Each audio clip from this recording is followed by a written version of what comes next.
অনুষ্ঠানে আপনাদের সবাইকে স্বাগত জানাই। এটা আয়োজন করেছে ব্রেন্ট ইসলামিক সার্কেল, সহযোগিতা করেছে সৌদি আরবের ফোরাম ফর সোশ্যাল স্টাডিজ। আমরা এই প্রথমবারের মতো খ্রিস্টান ধর্মের বক্তাগণের সাথে মতবিনিময় ও আলোচনা অনুষ্ঠানের আয়োজন করেছি। আপনাদের মধ্যে যারা মনে করছেন যে এটা হবে একটা বিতর্ক অনুষ্ঠান, তাদেরকে আসলে হতাশ হতে হবে। আমাদের ইচ্ছে সেরকম নয়। আজকের এই অনুষ্ঠানে আমাদের উদ্দেশ্য, আমরা একে অন্যের দৃষ্টিভঙ্গি বোঝার চেষ্টা করব, অন্যকে জানব আর দেখব আমাদের সাদৃশ্যগুলো কী কী। আমাদের আজকের এই অনুষ্ঠানের ফরম্যাট হবে এরকম: প্রথমেই পবিত্র কোরআন তেলাওয়াত এবং তারপরে পবিত্র বাইবেল পাঠ। এরপর রেভারেন্ড উইলিয়াম টেইলর কথা বলবেন, যার টপিক হবে আগামী শতাব্দীতে সাম্প্রদায়িক মূল্যবোধ ধর্মের ভূমিকা। তারপর ইন্ডিয়ার ডক্টর জাকির নায়েক বলবেন ফ্যামিলি ভ্যালুজ সম্পর্কে। এরপরে রেভারেন্ড ডক্টর উইলিয়াম টেইলর আবারও দর্শকদের উদ্দেশ্যে কথা বলবেন 5 মিনিট ধরে। এরপর 1 ঘন্টা চলবে প্রশ্ন ও উত্তর পর্ব। সব প্রশ্নই চিরকুটে দিতে হবে। প্রত্যেকের সিটের পাশেই কাগজ আছে। কেউ যদি প্রশ্ন করতে চায় তাহলে সেটা কাগজে লিখে আমাদের সামনে টেবিলের উপর রেখে দেবেন। আমরাও সবগুলোর উত্তর দেওয়ার জন্য যথাসাধ্য চেষ্টা করব। আমি এখন অনুরোধ করছি ভাই তৈয়ব শরীফকে আসার জন্য। তিনি এবছর এ লেভেল শেষ করে বিশ্ববিদ্যালয়ে ভর্তি হবেন। তিনি এখন কোরআন তেলাওয়াত করবেন। তৈয়ব। أعوذ بالله من الشيطان الرجيم فما أوتيتم من شيء فمتاع الحياة الدنيا وما عند الله خير وأبقى للذين آمنوا وعلى ربهم يتوكلون وما عند الله خير وأبقى وما عند الله خير وأبقى للذين آمنوا وما عند الله خير وأبقى للذين آمنوا وعلى ربهم يتوكلون والذين يجتنبون كبائر الإثم والفواحش وإذا ما غضبوا هم يغفرون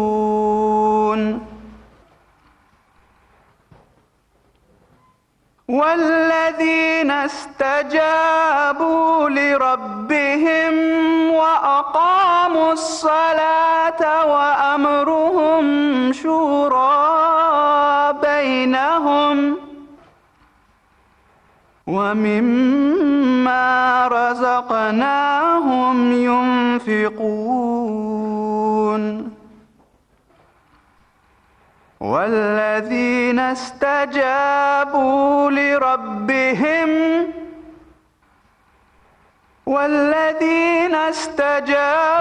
لربهم وأقاموا الصلاة وأمرهم شورى بينهم ومما رزقناهم ينفقون والذين إذا أصابهم البغي هم ينتصرون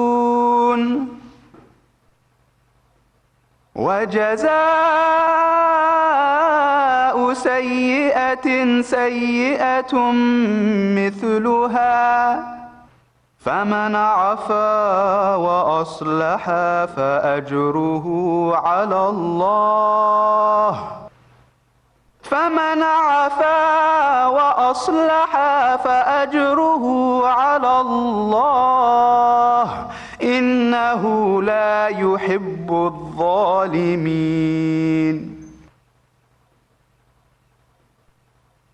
ولمن انتصر بعد ظلمه فأولئك ما عليهم من سبيل ولمن انتصر بعد ظلمه فأولئك ما عليهم من سبيل إنما السبيل على الذين يظلمون الناس ويبغون في الأرض بغير الحق أولئك لهم عذاب أليم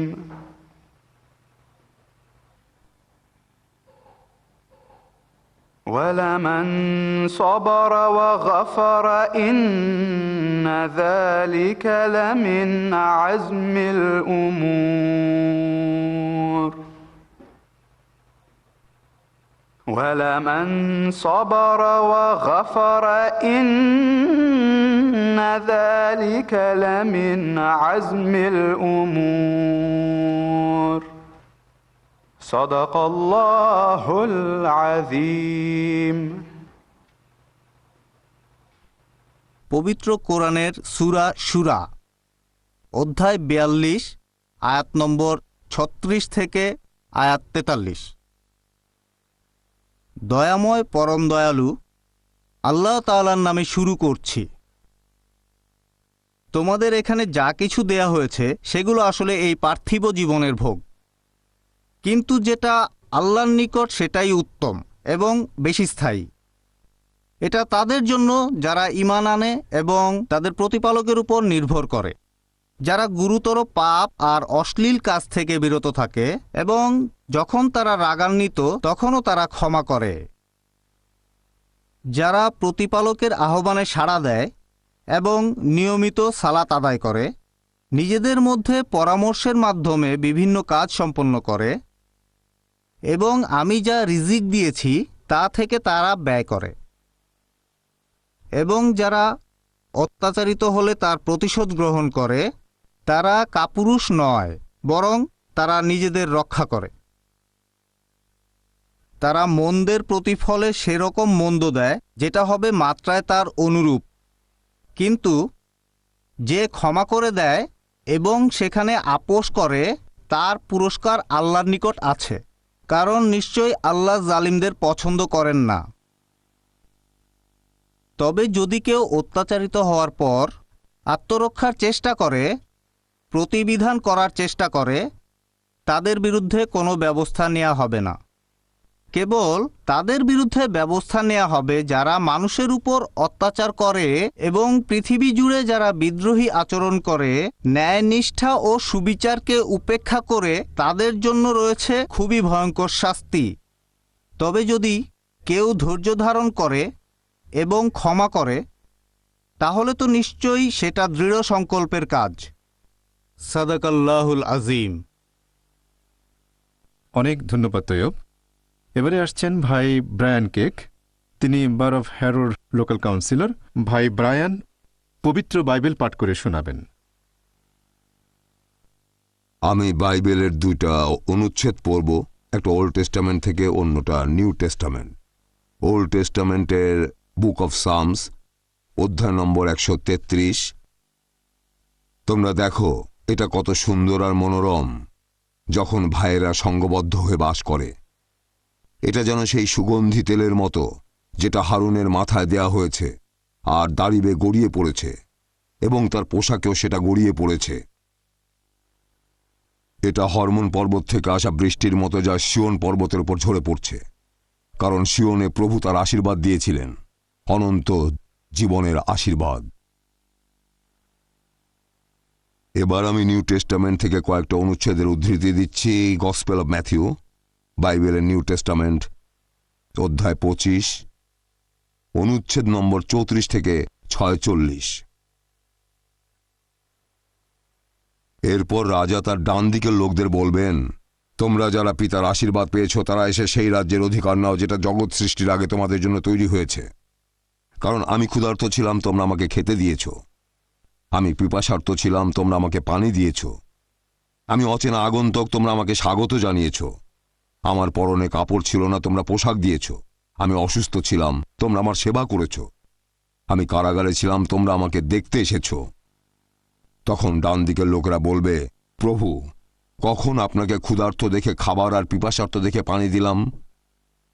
কখন আপনাকে আগন্তুক হিসাবে দেখে স্বাগত জানিয়েছি? কখন আপনাকে পোশাক দিয়েছি? কখন দেখেছি অসুস্থ বা কারাগারে আর আপনাকে দেখতে গিয়েছি? তখন রাজা উত্তরে বলবেন, সত্যি বলতে, তোমরা যখন আমার তুচ্ছতমদের কারো সাথে এমন ব্যবহার করেছিলে, তখন সেটা আমার জন্যই করেছিলে। এরপর রাজা তার বাম দিকের লোকদের বলবেন, তোমরা অভিশপ্ত দূর হয়ে যাও, শয়তান আর দেবদূতদের জন্য প্রস্তুত করা ভয়ানক আগুনে গিয়ে পড়ো। কারণ আমি ক্ষুধার্ত ছিলাম, তোমরা আমাকে খেতে দাওনি। আমি পিপাসার্ত ছিলাম, তোমরা আমাকে পানি দাওনি। আমি ছিলাম আগন্তুক, তোমরা স্বাগত জানাওনি। আমার কাপড় ছিল না, পোশাক দাওনি। অসুস্থ, কারাগারে বন্দী, তোমরা আমাকে দেখতে আসনি। এর উত্তরে তখন তারা বলবে, হে প্রভু, আমরা কখন আপনাকে ক্ষুধার্ত পিপাসার্ত দেখলাম, আগন্তুক, নগ্ন, অসুস্থ বা কারাগারে দেখলাম আর আপনাকে সাহায্য করিনি? রাজা তখন তাদের বলবেন, সত্যি বলতে, তোমরা আমার তুচ্ছতমদের কারো সাথে এমন ব্যবহার করনি, তাই তোমরা আমার জন্য করনি। এরপর অধার্মিক লোকেরা যাবে অনন্তকাল শাস্তি ভোগ করার জন্য, কিন্তু ধার্মিকেরা যাবে অনন্ত জীবনে। ধন্যবাদ ভাই ব্রায়ান।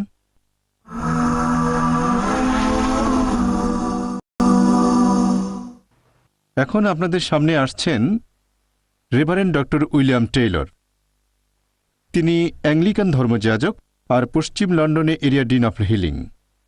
তিনি মধ্যপ্রাচ্যে ভাষা, রাজনীতি এবং ঈশ্বরতত্ত্বের উপর পড়াশোনা করেছেন।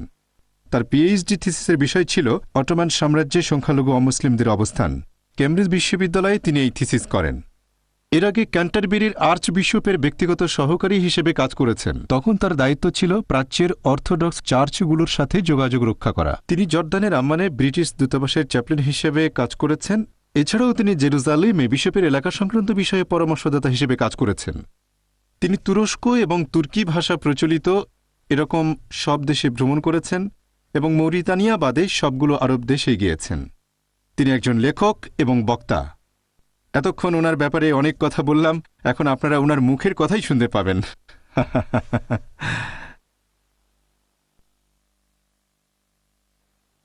আজকের এই আলোচনা অনুষ্ঠানে আপনাদের সাথে থাকতে পেরে আমি সত্যিই খুব আনন্দিত। এখানে আমি আপনাদের কথা শুনব, আমার নিজের কথাও বলবো, মধ্যপ্রাচ্য আর এই দেশে ইসলাম নিয়ে যে কাজ করেছি সেই অভিজ্ঞতার আলোকে। আজকের টপিকটা আমার মতে বর্তমান পৃথিবীতে সবার জন্যই সমান গুরুত্বপূর্ণ, বিশেষ করে তাদের জন্য যারা সমাজের একটা পরিবর্তন আনার সামর্থ্য রাখে। এরা হলেন বিভিন্ন রাজনৈতিক নেতা, তারপর ধর্মীয় নেতৃবৃন্দ, বিভিন্ন শিক্ষা প্রতিষ্ঠান, যারা সরকারি চাকরি করছেন, ব্যবসায়ী, কূটনীতিক, এছাড়াও সাধারণ পুরুষ ও মহিলা যারা আমাদের আশেপাশে আছেন। এখন প্রশ্নটা হলো এই, একটা সম্প্রদায়ের নীতিবোধ, দিক নির্দেশনা আর আইন প্রণয়নের ক্ষেত্রে একটা বিশেষ ধর্মবিশ্বাস কোন ভূমিকাটা পালন করতে পারে? আমরা সবাই একটা ব্যাপারে নিশ্চিত যে ধর্মনিরপেক্ষ পশ্চিমা সমাজেও এই প্রশ্নটাকে কেউ উপেক্ষা করতে পারবে না।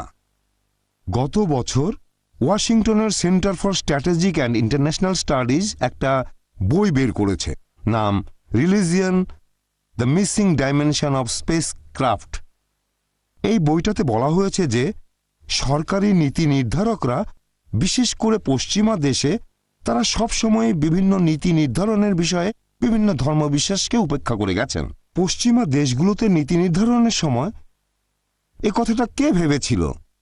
যেমন ধরেন, সাবেক যুগোস্লাভিয়া খণ্ডবিখণ্ড হওয়ার সময় সেখানে যে তথাকথিত সাম্প্রদায়িক আর ধর্মীয় উত্তেজনা, দাঙ্গা হাঙ্গামা হয়েছিল, এসব ব্যাপারে আমার মনে হয় আমাদের প্রত্যেক মানুষেরই ইতিহাস থেকে শিক্ষা নেওয়া উচিত।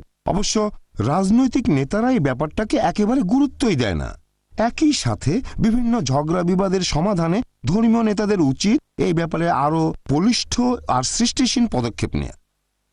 এখন আপনারা দেখবেন আমরা অনেক দিন ধরে বেশ কিছু বিষয়কে কোনো রকম গুরুত্ব দিচ্ছি না, যে একটা কালচার আর ধর্ম সমাজের মানুষের মধ্যে স্পষ্ট বিভেদ সৃষ্টি করতে পারে। আমরা এর গুরুত্ব অনুধাবন করতে ব্যর্থ হয়েছি। বিশেষ করে তরুণরা ক্ষতিগ্রস্ত। জাতিগত পরিচয়ের তুলনায় ধর্মীয় পরিচয় এই বিভেদ সৃষ্টিতে অনেক বেশি অবদান রাখে। যেমন ধরেন, একজন লোক হতে পারে অর্ধেক ফ্রেঞ্চ, অর্ধেক আরব। আর একই সাথে ফ্রান্স আর সৌদি আরবের নাগরিক, কিন্তু একই সাথে অর্ধেক ক্যাথলিক আর অর্ধেক মুসলিম হওয়া যায় না। পৃথিবীর অন্যতম বিখ্যাত একজন খ্রিস্টান ধর্ম বিশেষজ্ঞ, জার্মান ক্যাথলিক ধর্ম বিশেষজ্ঞ হ্যান্স কুন গত বছর লন্ডনে একটা লেকচার দিয়েছিলেন। টপিক ছিল টুয়ার্ডস দ্য গ্লোবাল এথিক্স। ওনার থিসিস আর আজকে আমার উদ্দেশ্য বিভিন্ন ধর্মের মানুষের মধ্যে শান্তি ও সৌহার্দ্য। এটা পুরোপুরি মানুষ জাতির জন্য এখন খুবই জরুরি একটা ব্যাপার। হেন্স কুন তার লেকচারে বলেছিলেন, বিভিন্ন ধর্মের মধ্যে শান্তি না থাকলে অনেক জাতি যুদ্ধে লিপ্ত হবে। ধর্মীয় নেতাদের মধ্যে আলোচনা না হলে ধর্মগুলোর মধ্যে শান্তি থাকবে না, আর ধর্ম নিয়ে আলোচনা হলে ধর্মের প্রতিষ্ঠা বা উৎপত্তি নিয়েও আলোচনা করতে হবে সবাইকে। আমার মনে হয় এই বিশ্লেষণটা সঠিক। আমি এখানে 4টা পয়েন্টের কথা বলবো, সংক্ষেপে বলার চেষ্টা করব।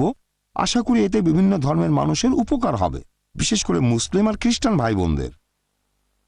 আমার মনে হয় না এই কাজটার দায়িত্ব শুধু বিভিন্ন বিশেষজ্ঞ আর ধর্মীয় নেতাদের উপরে। এখানে আমরা সবাই একসাথে কাজ করব। সরকারের নীতি নির্ধারকরাও থাকবেন, বিশেষ করে যে সমাজে অনেক ধর্মের অনুসারী, যেমন আমাদের এই সমাজ। আমি যে 4টা পয়েন্টের কথা বলতে চাই সেগুলো হলো, আর এই 4টা পয়েন্টের কথা ক্যান্টারবেরির আর্চবিশপও বলেছিলেন যখন তিনি মিশরের আল আজাহারে ধর্মীয় নেতাদের সাথে দেখা করেছিলেন। আর এখানে বিশেষ করে খ্রিস্টান ধর্ম আর ইসলাম ধর্মের সম্পর্কের কথা বলা হয়েছে। 1 নাম্বার, বন্ধুত্ব, শত্রুতা নয়। 2 নাম্বার, বুঝতে পারা, অজ্ঞতা নয়। 3 নাম্বার, আমন্ত্রণ জানানো, বহিষ্কার করা নয়। আর 4 নাম্বার, সহযোগিতা, ঝগড়া বিবাদ নয়। এখন এই পয়েন্টগুলো একটু বিস্তারিত বলছি। তাহলে 1 নাম্বার, বন্ধুত্ব, শত্রুতা নয়। এখানে আমি সহ্য করা এটা না বলে বলছি বন্ধুত্বের কথা। সহ্য করা এই শব্দটাকে মাঝে মধ্যে একটু অন্য অর্থেও ব্যবহার করা হয়, যেমন কোনো ব্যাপারে উদাসীন থাকা, যেটা হয়তো আমি পছন্দ করি না। যেমন ধরেন, আপনার সিগারেট খাওয়া আমি সহ্য করছি, তবে এর ধোঁয়ায় আমার অসুবিধা হচ্ছে। বন্ধুত্ব হলো এমন একটা সম্পর্ক যেখানে আমরা পার্থক্যগুলো পরস্পর মেনে নেব, আর ধর্মবিশ্বাসের পার্থক্য নিয়েও আমরা কোনো রকম ঘৃণা বা বিদ্বেষ পোষণ করব না। ডক্টর অ্যালবার্ট হুরানি, এই বিশ্বখ্যাত আরব এবং মুসলিম বিশেষজ্ঞ, লিখেছিলেন, ইসলাম ধর্ম আর এর বিভিন্ন দিক সম্পর্কে কেউ পরিষ্কারভাবে বলতে পারবে না, যদি না সে তাদের সাথে একটা চলমান সম্পর্ক তৈরি করে যাদের ব্যাপারে সে এগুলো লিখছে। আর হুরানির বলা এই চলমান সম্পর্ক যে কোনো আলোচনার ক্ষেত্রে গুরুত্বপূর্ণ হতে পারে। কোনো ধর্মীয় নেতা বা কোনো ধর্মীয় প্রতিষ্ঠান অথবা কোনো ধর্মীয় কর্তৃপক্ষ। এখানে বিভিন্ন ধর্মের সাথে আমরা শুধু মতামতই বিনিময় করব না, তার পাশাপাশি আমরা অন্যান্য জিনিসও বিনিময় করব। এখানে আমরা বিনিময় করব আতিথেয়তা আর মানবিক মূল্যবোধ। এখন এই আতিথেয়তা করা বা স্বাগত জানানো, এটা পৃথিবীর সবগুলো প্রধান ধর্মেই বেশ গুরুত্বপূর্ণ, বিশেষ করে ইসলাম ধর্মে। অনেক কালচারকেই বদলে দিয়েছে। উদাহরণ হিসাবে আমরা ইংল্যান্ডের কালচারের কথা বলতে পারি। এখানে নানা ধর্ম আর নানা দেশের ছাত্ররা আছে। এটা ছিল 1 নম্বর পয়েন্ট। 2 নাম্বার, বুঝতে পারা, অজ্ঞতা নয়। আমার মাঝে মধ্যে লোকজনকে দেখে অবাক লাগে, তারা অন্য ধর্ম সম্পর্কে খুবই কম জানে, হোক তারা মুসলিম, হিন্দু, শিখ, ইহুদি, জৈন বা খ্রিস্টান। অজ্ঞতা খুব খারাপ জিনিস। এই অজ্ঞতা একটা কালচারাল অসুখের মতো। এখান থেকে আসে ভয়, ভুল বুঝাবুঝি আর সহ্য না করা। আপনাদের একটা উদাহরণ দেই। ইসলাম এই ধর্মকে পশ্চিমা বিশ্ব সবসময় ভুল বুঝেছে আর ভুলভাবে প্রচার করেছে। এখনও ব্যাপারটা সেই রকমই। ডক্টর আজিজ আল আজমে এক্সটেটার ইউনিভার্সিটিতে ইসলামিক স্টাডিজের প্রফেসর দেখিয়েছেন যে ইসলামকে নিয়ে পশ্চিমাদের বানানো ক্যারিকেচার মোট 3টা ধাপ পার হয়। 16 শতাব্দীতে ধর্মীয় সংস্কারের আগে তারা ইসলামকে দেখাতো অসহিষ্ণু আর খারাপ ধর্ম হিসাবে। তারপর অষ্টাদশ শতাব্দীতে ইসলাম ধর্ম হয়ে গেল অদ্ভুত আর হাস্যকর, আর বর্তমানে যে ধর্মবিশ্বাসটা খুবই ভীতিকর। ওয়াশিংটনের জর্জটাউন ইউনিভার্সিটির প্রফেসর জন এসপোজিটো একটা পেপার পাঠিয়েছিলেন জর্ডানের আম্মানে। আমি সেখান থেকে উদ্ধৃতি দিচ্ছি। তিনি বলেছেন, আমরা যে পৃথিবীতে বাস করি সেখানে প্রায় সবাই এরকম কথা বলি বা টিভিতে পেপারে এরকম হেডলাইন দেখি: জঙ্গি ইসলাম, ধ্বংসাত্মক ইসলাম, মৌলবাদী ইসলাম, ইসলামিক বোমা, ইসলামিক চরমপন্থী, ইসলামিক উগ্রপন্থী, ইসলামিক গেরিলা আর ইসলামিক সন্ত্রাস। এমনকি ন্যাটোর সাবেক সেক্রেটারি জেনারেল একবার একটা অনুষ্ঠানে বলেছিলেন, ইসলাম হচ্ছে নতুন কমিউনিজম। এই মন্তব্যের জন্য তিনি অনেক সমালোচনার মুখে পড়েছিলেন। এরপর কার্টুন আর কমিকের ক্ষেত্রে ইসলাম ধর্মকে পশ্চিমা সভ্যতার জন্য একটা হুমকি হিসাবে ধরা হয়। তবে এর পাশাপাশি আমাদের জন্য বেশ কিছু আশার কথাও আছে। আজকের পশ্চিমা সভ্যতা যে জ্ঞানে বিজ্ঞানে এগিয়ে, তার পেছনে ইসলামিক সভ্যতার অনেক অবদান। আর বর্তমান সময়েও অনেকে সহযোগিতার হাত বাড়িয়ে দিয়েছেন। জর্ডান আর সিরিয়া, এই দুই দেশই এখন বেশ কিছু প্রতিষ্ঠান ইসলাম ও খ্রিস্টান ধর্মের মধ্যে মত বিনিময় ও আলোচনার আয়োজন করছে।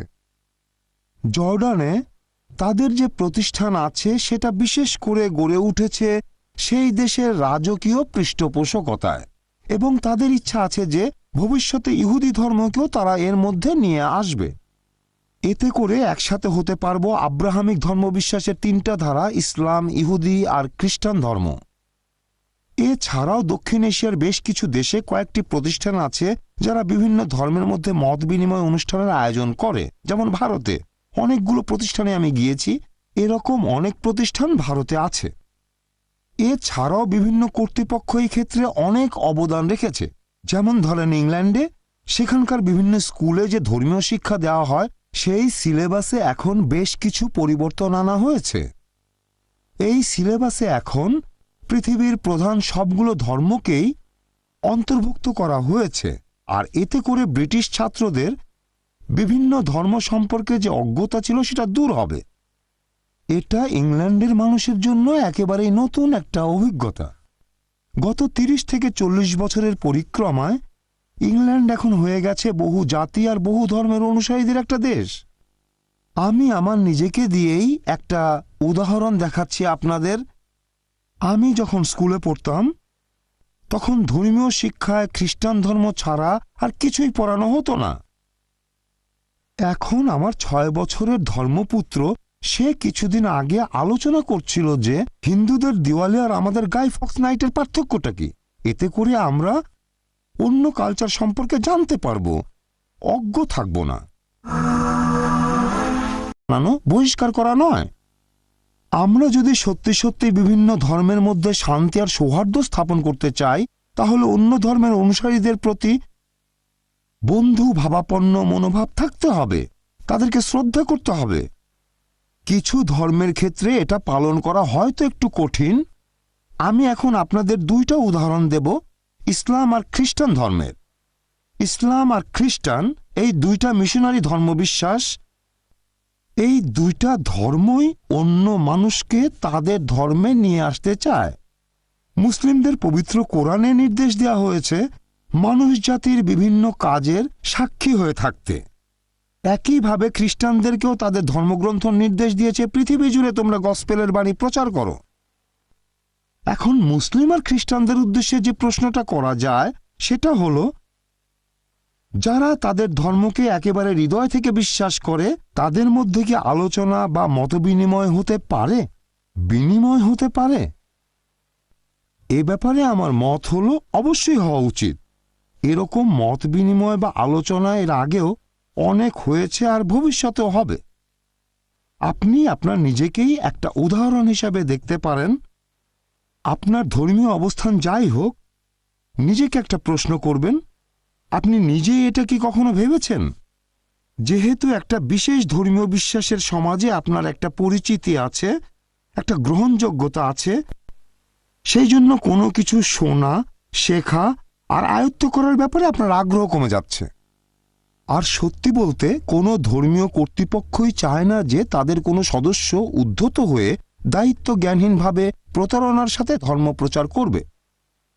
এবারে আমি আরেকটা প্রশ্ন করতে চাই এরকম সবাইকে যারা পৃথিবীর প্রধান কোনো একটা ধর্মের অনুসারী। কোনো প্রধান ধর্ম কি অন্যদেরকেও সেই সুযোগ সুবিধা দিতে রাজি আছে যেগুলো তার নিজের সদস্যরা সাধারণত পেয়ে থাকে?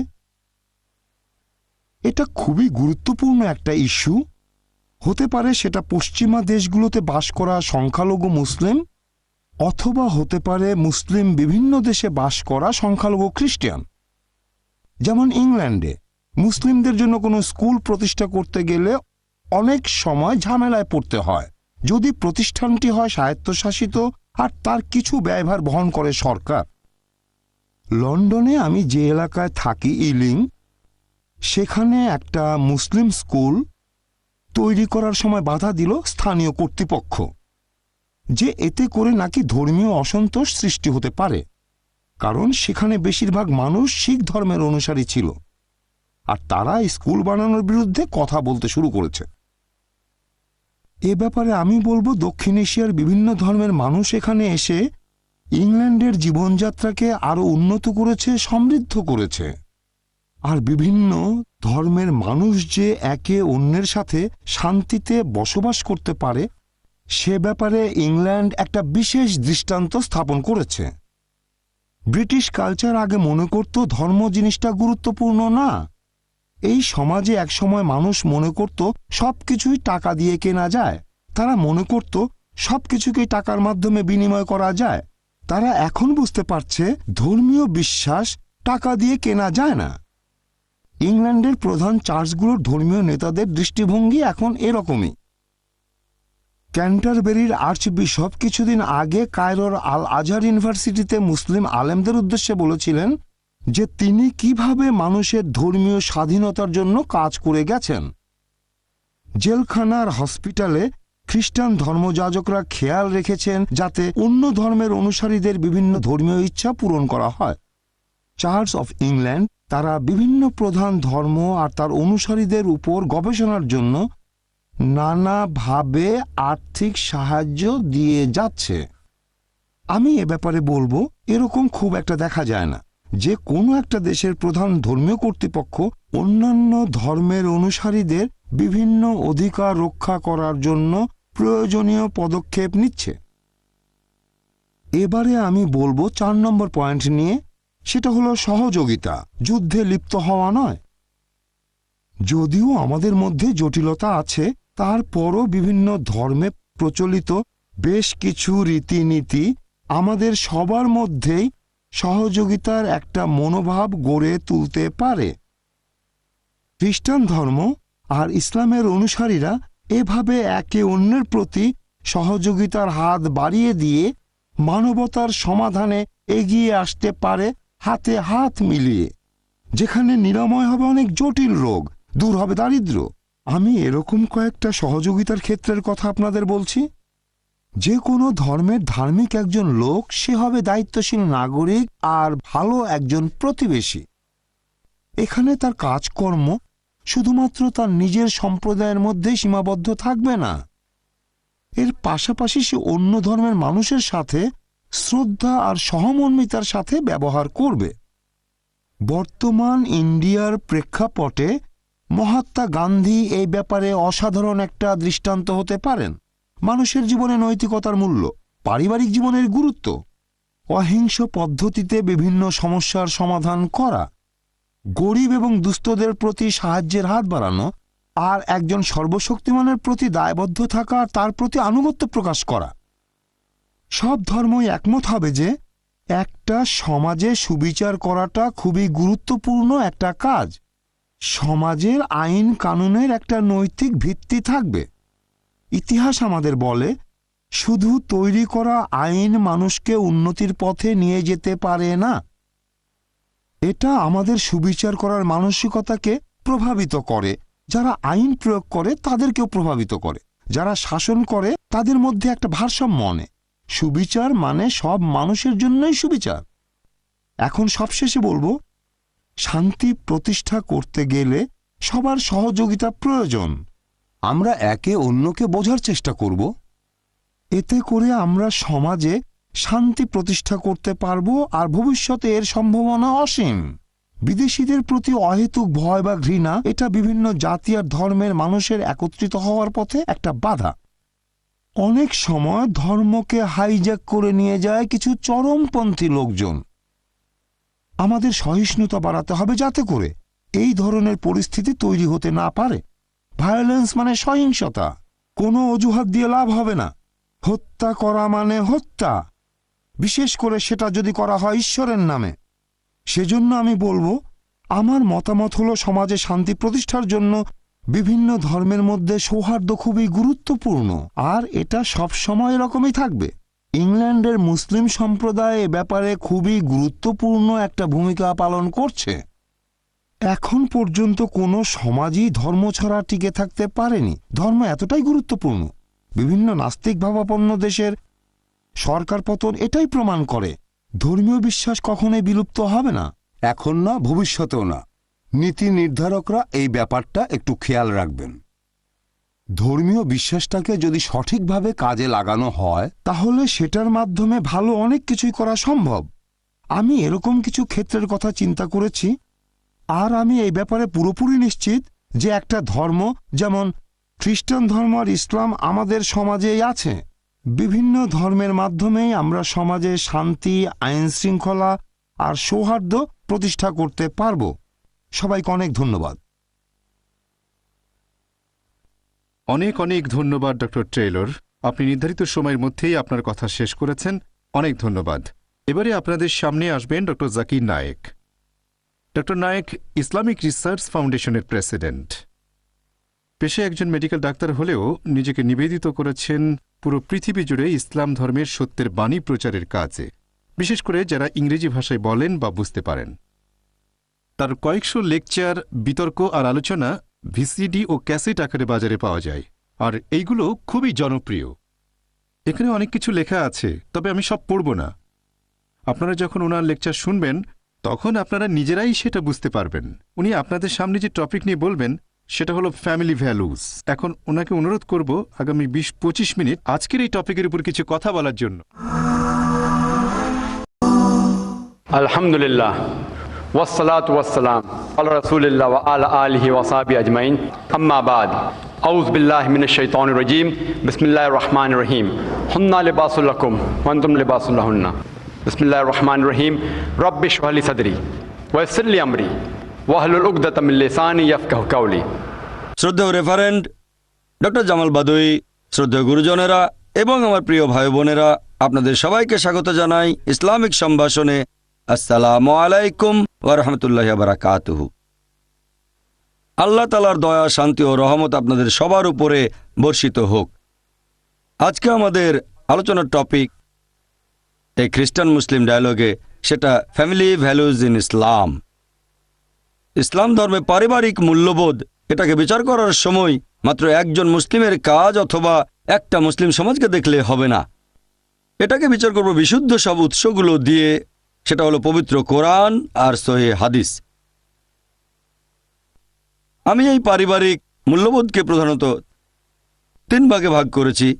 প্রথমটা হলো সন্তান সন্ততি, তার মানে ছেলে এবং মেয়ে। দ্বিতীয়টা হচ্ছে জীবন সঙ্গী নিয়ে, তার মানে স্বামী এবং স্ত্রী। আর তৃতীয়টা হচ্ছে বাবা মাকে নিয়ে, তাদের সাথে কেমন সম্পর্ক হবে।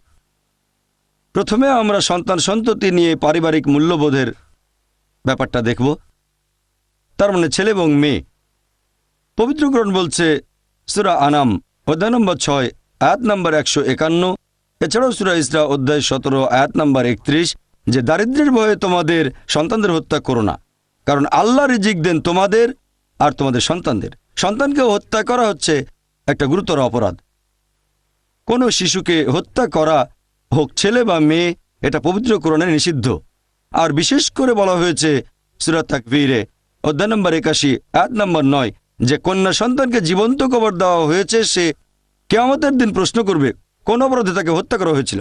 এখানে বিশেষ করে বলা হয়েছে তোমাদের কন্যা সন্তানদের হত্যা করো না, বিশেষ করে কারণ আগেকার দিনে আর বিশেষ করে আরব দেশে কোরআন নাজিল হওয়ার আগে সেখানকার কমন প্র্যাকটিস ছিল যে যখন কারো কন্যা সন্তান জন্মতো বেশিরভাগ সময় তাকে জীবন্ত কবর দেওয়া হতো। আলহামদুলিল্লাহ, পবিত্র কোরআন নাজিল হওয়ার পরে এই অশুভ প্র্যাকটিসটা আরব দেশে পুরোপুরি বন্ধ হয়ে যায়।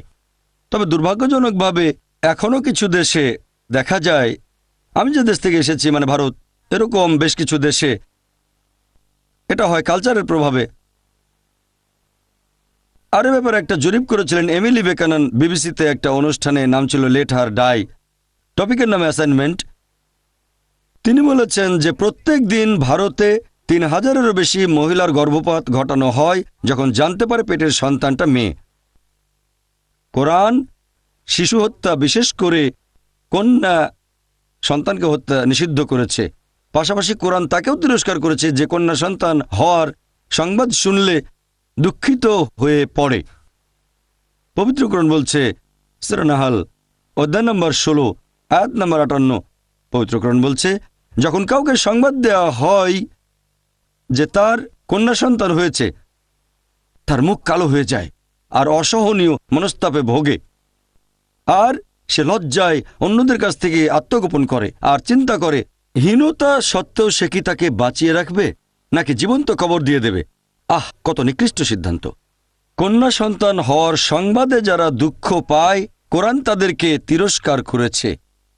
আর আমাদের প্রিয় নবী বলেছেন, এটা সহিহ মুসলিমে ৪ নম্বর খণ্ড হাদিস নম্বর ৬৩৬৪, আমাদের নবী বলেছেন, যদি কেউ লালন পালন করে দুজন কন্যাকে সঠিকভাবে দয়া আর ভালোবাসার সাথে বয়প্রাপ্ত হওয়া পর্যন্ত, তারা থাকবে একই রকম কাছাকাছি এই আঙ্গুল দুটোর মতো রোজ কিয়ামতের দিনে। আরও একটা হাদিস বলছে যে যদি কেউ দুজন কন্যাকে লালন করে দয়া আর ভালোবাসার সাথে বয়প্রাপ্ত হওয়া পর্যন্ত, সে বেহেশতে প্রবেশ করবে। একবার একজন লোক তার ছেলেকে চুমু দিয়ে নিজের কোলে বসাল আমাদের নবীর সামনে। নবী আপত্তি জানিয়ে বললেন, তোমার মেয়েকেও চুমু দিয়ে তাকে অন্য কোলে বসানো উচিত ছিল তোমার। পুরো মানবজাতির প্রতি পবিত্র কোরআনের প্রথম যে দিক নির্দেশনা, সেটা হচ্ছে সূরা ইকরা বা সূরা আলাক অধ্যায় ৯৬ আয়াত ১ থেকে ৫ বলা হয়েছে, ইকরা বিসমি রাব্বিকাল্লাযী খালাক খালাকাল ইনসানা মিন আলাক ইকরা ওয়া রাব্বুকাল আকরাম আল্লাযী আল্লামা বিল কালাম আল্লামাল ইনসানা মা লাম ইয়ালাম। পড়ো, পাঠ করো, ঘোষণা করো তোমার প্রতিপালকের নামে, যিনি সৃষ্টি করেছেন মানুষকে ঝুলে থাকা একটা বস্তু থেকে, জোকের মতো বস্তু থেকে। পাঠ করো, আর তোমার প্রতিপালক মহিমান্বিত, তিনি মানুষকে শিক্ষা দিয়েছেন কলমের সাহায্যে, শিক্ষা দিয়েছেন মানুষকে যা সে জানত না। মানুষ জাতির উদ্দেশ্যে পবিত্র কোরআনের প্রথম যে দিক নির্দেশনা হচ্ছে পাঠ করো। আর আমাদের নবী বলেছেন, প্রত্যেক মুসলিমের জন্য বাধ্যতামূলক জ্ঞান আহরণ করা হোক পুরুষ বা নারী। নবী বাবা মার উদ্দেশ্যে বলেছেন যে এটা বাধ্যতামূলক তোমাদের সন্তানের শিক্ষা দেবে, বিশেষ করে কন্যাদের। আসুন এবারে জীবনসঙ্গী নিয়ে পারিবারিক মূল্যবোধের ব্যাপারটা ভালো করে দেখি। আর পবিত্র কোরআন মহিলাদের সম্পর্কে বলেছে যে তারা হলো মুহসেনা, অর্থাৎ শয়তানের বিরুদ্ধে দুর্গ। অন্য ধর্মে এরকম না, অনেক ধর্মেই মহিলাদের বলা হয় শয়তানের প্রধান অস্ত্র। আর একজন ভালো মহিলা তার স্বামীকে সরল পথে রাখে, সিরাতাল মুস্তাকিমে, আর তাকে ভুল পথে যেতে বাধা দেয়।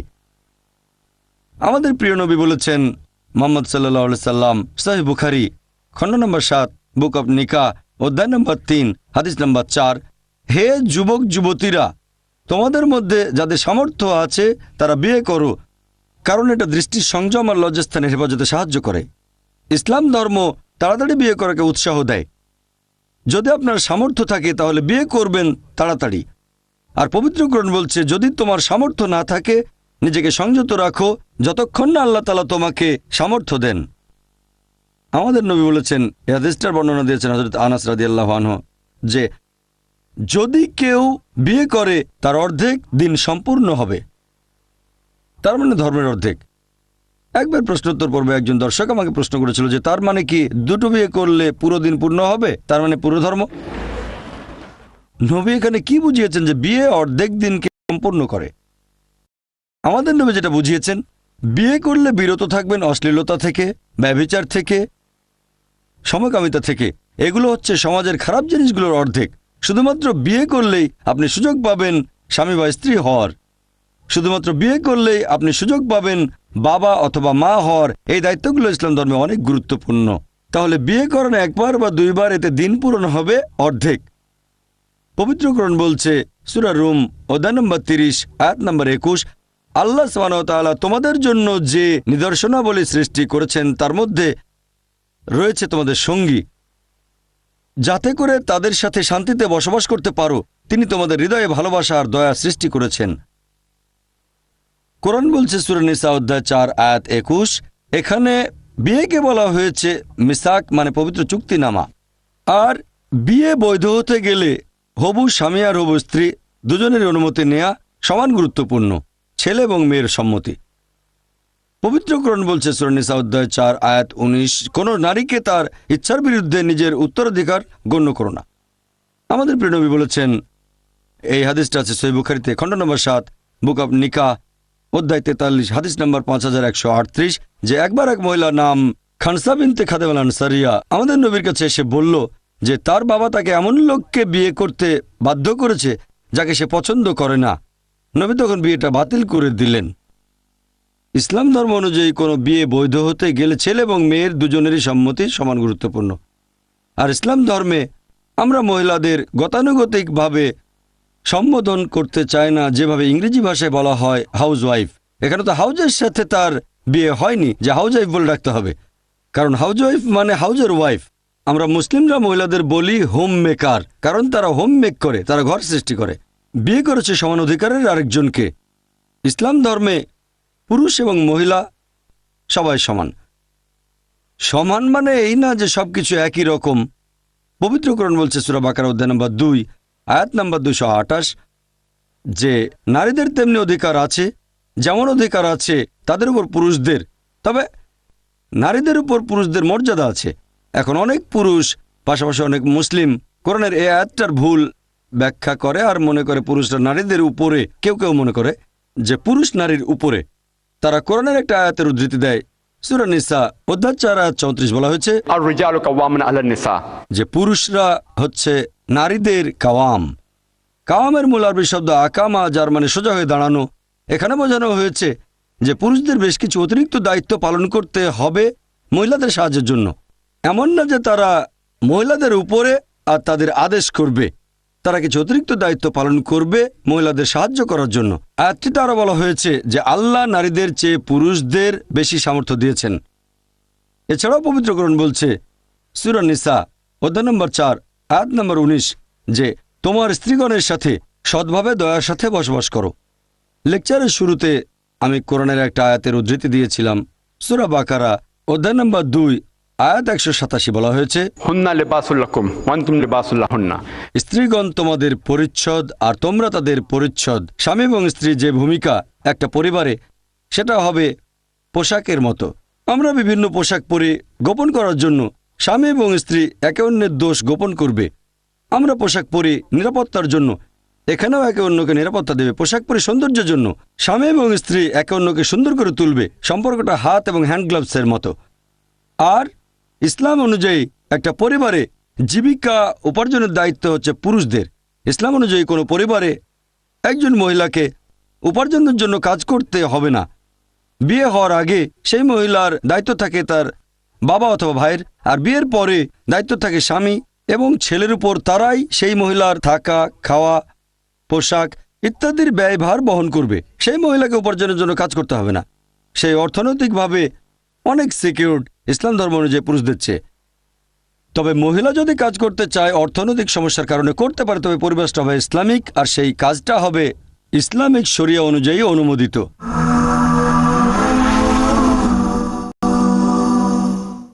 আর বিয়ে করার সময় একজন মহিলা অনেক কিছু পায়। পবিত্র কোরআন বলছে সূরা নিসা অধ্যায় 4 আয়াত 4, যে বিয়ে করার সময় নারীদের তোমরা মোহর দান করবে। তার মানে একটা বিয়ে বৈধ হতে গেলে অবশ্যই মোহর দিতে হবে। হবু স্বামী তার হবু স্ত্রীকে মোহর দান করবে, এটা বাধ্যতামূলক। তবে আমি যে দেশ থেকে এসেছি, তার মানে ভারতে সমাজের নিয়মটা উল্টো। বিয়ের সময় স্ত্রী যৌতুক দেয় তার স্বামীকে, হবু স্বামীকে। এটা ভারতের একটা কালচার যেটা আমাদের সমাজকে কলুষিত করেছে। যেমন একটা মেয়ে বিয়ে করতে চায় কোনো গ্র্যাজুয়েটকে, টাকা দিতে হবে 1 লক্ষ টাকা। পাত্র ইঞ্জিনিয়ার হলে টাকা দিতে হবে 5 লক্ষ টাকা। পাত্র ডাক্তার হলে 10 লক্ষ টাকা। যেন হাটের মধ্যে গরু ছাগল বিক্রি করা হচ্ছে। ইসলাম ধর্মে এরকম কিছু দাবি করা নিষিদ্ধ। যৌতুক নিষিদ্ধ স্ত্রীর কাছ থেকে। মেয়ের বাবা যদি স্বেচ্ছায় কোনো উপহার দেয় তাহলে কোনো সমস্যা নেই, তবে প্রত্যক্ষ বা পরোক্ষভাবে দাবি করাটা নিষিদ্ধ। বলতে পারবে না যে আমার ছেলে মার্সিডিজ গাড়ি চালাতে খুব পছন্দ করে, তার মানে যৌতুক হিসেবে একটা মার্সিডিজ বেঞ্চ দিতে হবে। আমার ছেলে 4 বেডরুমের ফ্ল্যাট খুব পছন্দ করে, তার মানে আমার ছেলেকে আপনার মেয়ের সাথে বিয়ে দিতে পারি যদি ছেলেকে 4 বেডরুমের ফ্ল্যাট দেন। সরাসরি বা ঘুরিয়ে ফিরিয়ে যৌতুক চাওয়াটা হবু স্ত্রীর কাছে ইসলামে অনুমতি নেই।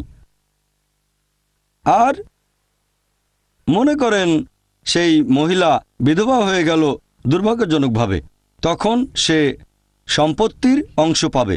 একজন মহিলা ওয়ারিশ হতে পারে, এছাড়াও ইদ্যতের সময়কালে ভরণ পোষণ পাবে, অর্থনৈতিক সাহায্য। যদি তাকে তালাক দেওয়া হয় সে আর্থিক সাহায্য পাবে। আর মানুষজনের মধ্যে একটা ভুল ধারণা আছে যে ইসলাম ধর্ম পুরুষদের কেন একাধিক স্ত্রী রাখার অনুমতি দিয়েছে। এখানে সময় কম, তাই বিস্তারিত বলতে পারবো না কেন এটার অনুমতি আছে, তবে সংক্ষেপে এটুকু বলতে পারি, পৃথিবীর অন্য সব ধর্মই, ধর্মগ্রন্থগুলো পড়লে দেখবেন এগুলো একজন পুরুষকে যতগুলো ইচ্ছে বিয়ে করার অনুমতি দিয়েছে। আমার জানা মতে কোনো ধর্মগ্রন্থ নেই যেটা পুরুষদের বলছে একটা বিয়ে করো পবিত্রকরণ বাদে। যদি হিন্দু ধর্মগ্রন্থ পড়েন, পুরুষরা যত খুশি বিয়ে করতে পারে। পরবর্তীতে এই কিছুদিন আগে ভারতের সরকার আইন করেছে যে হিন্দু পুরুষরা মাত্র একটা বিয়ে করবে। তারপর ওল্ড টেস্টামেন্টে বাইবেল পড়লে দেখবেন সেখানে আছে 1 কিংস অধ্যায় 11 অনুচ্ছেদ 3, সলোমনের ছিল 700 জন স্ত্রী, ইব্রাহিমের ছিল 3 জন স্ত্রী। পরবর্তীতে এটা ইহুদিদের রেবায় আর খ্রিস্টান চার্চ নিষেধাজ্ঞা আরোপ করেছে। ইসলাম বলছে সূরা নিসা অধ্যায় 4 আয়াত নম্বর 3, তোমাদের পছন্দের নারীকে বিয়ে করো 2, 3 বা 4 জন, তবে যদি সুবিচার করতে না পারো মাত্র একজনকে। কারণ জানতে চাইলে প্রশ্নোত্তর পর্বে আমাকে জিজ্ঞেস করতে পারেন।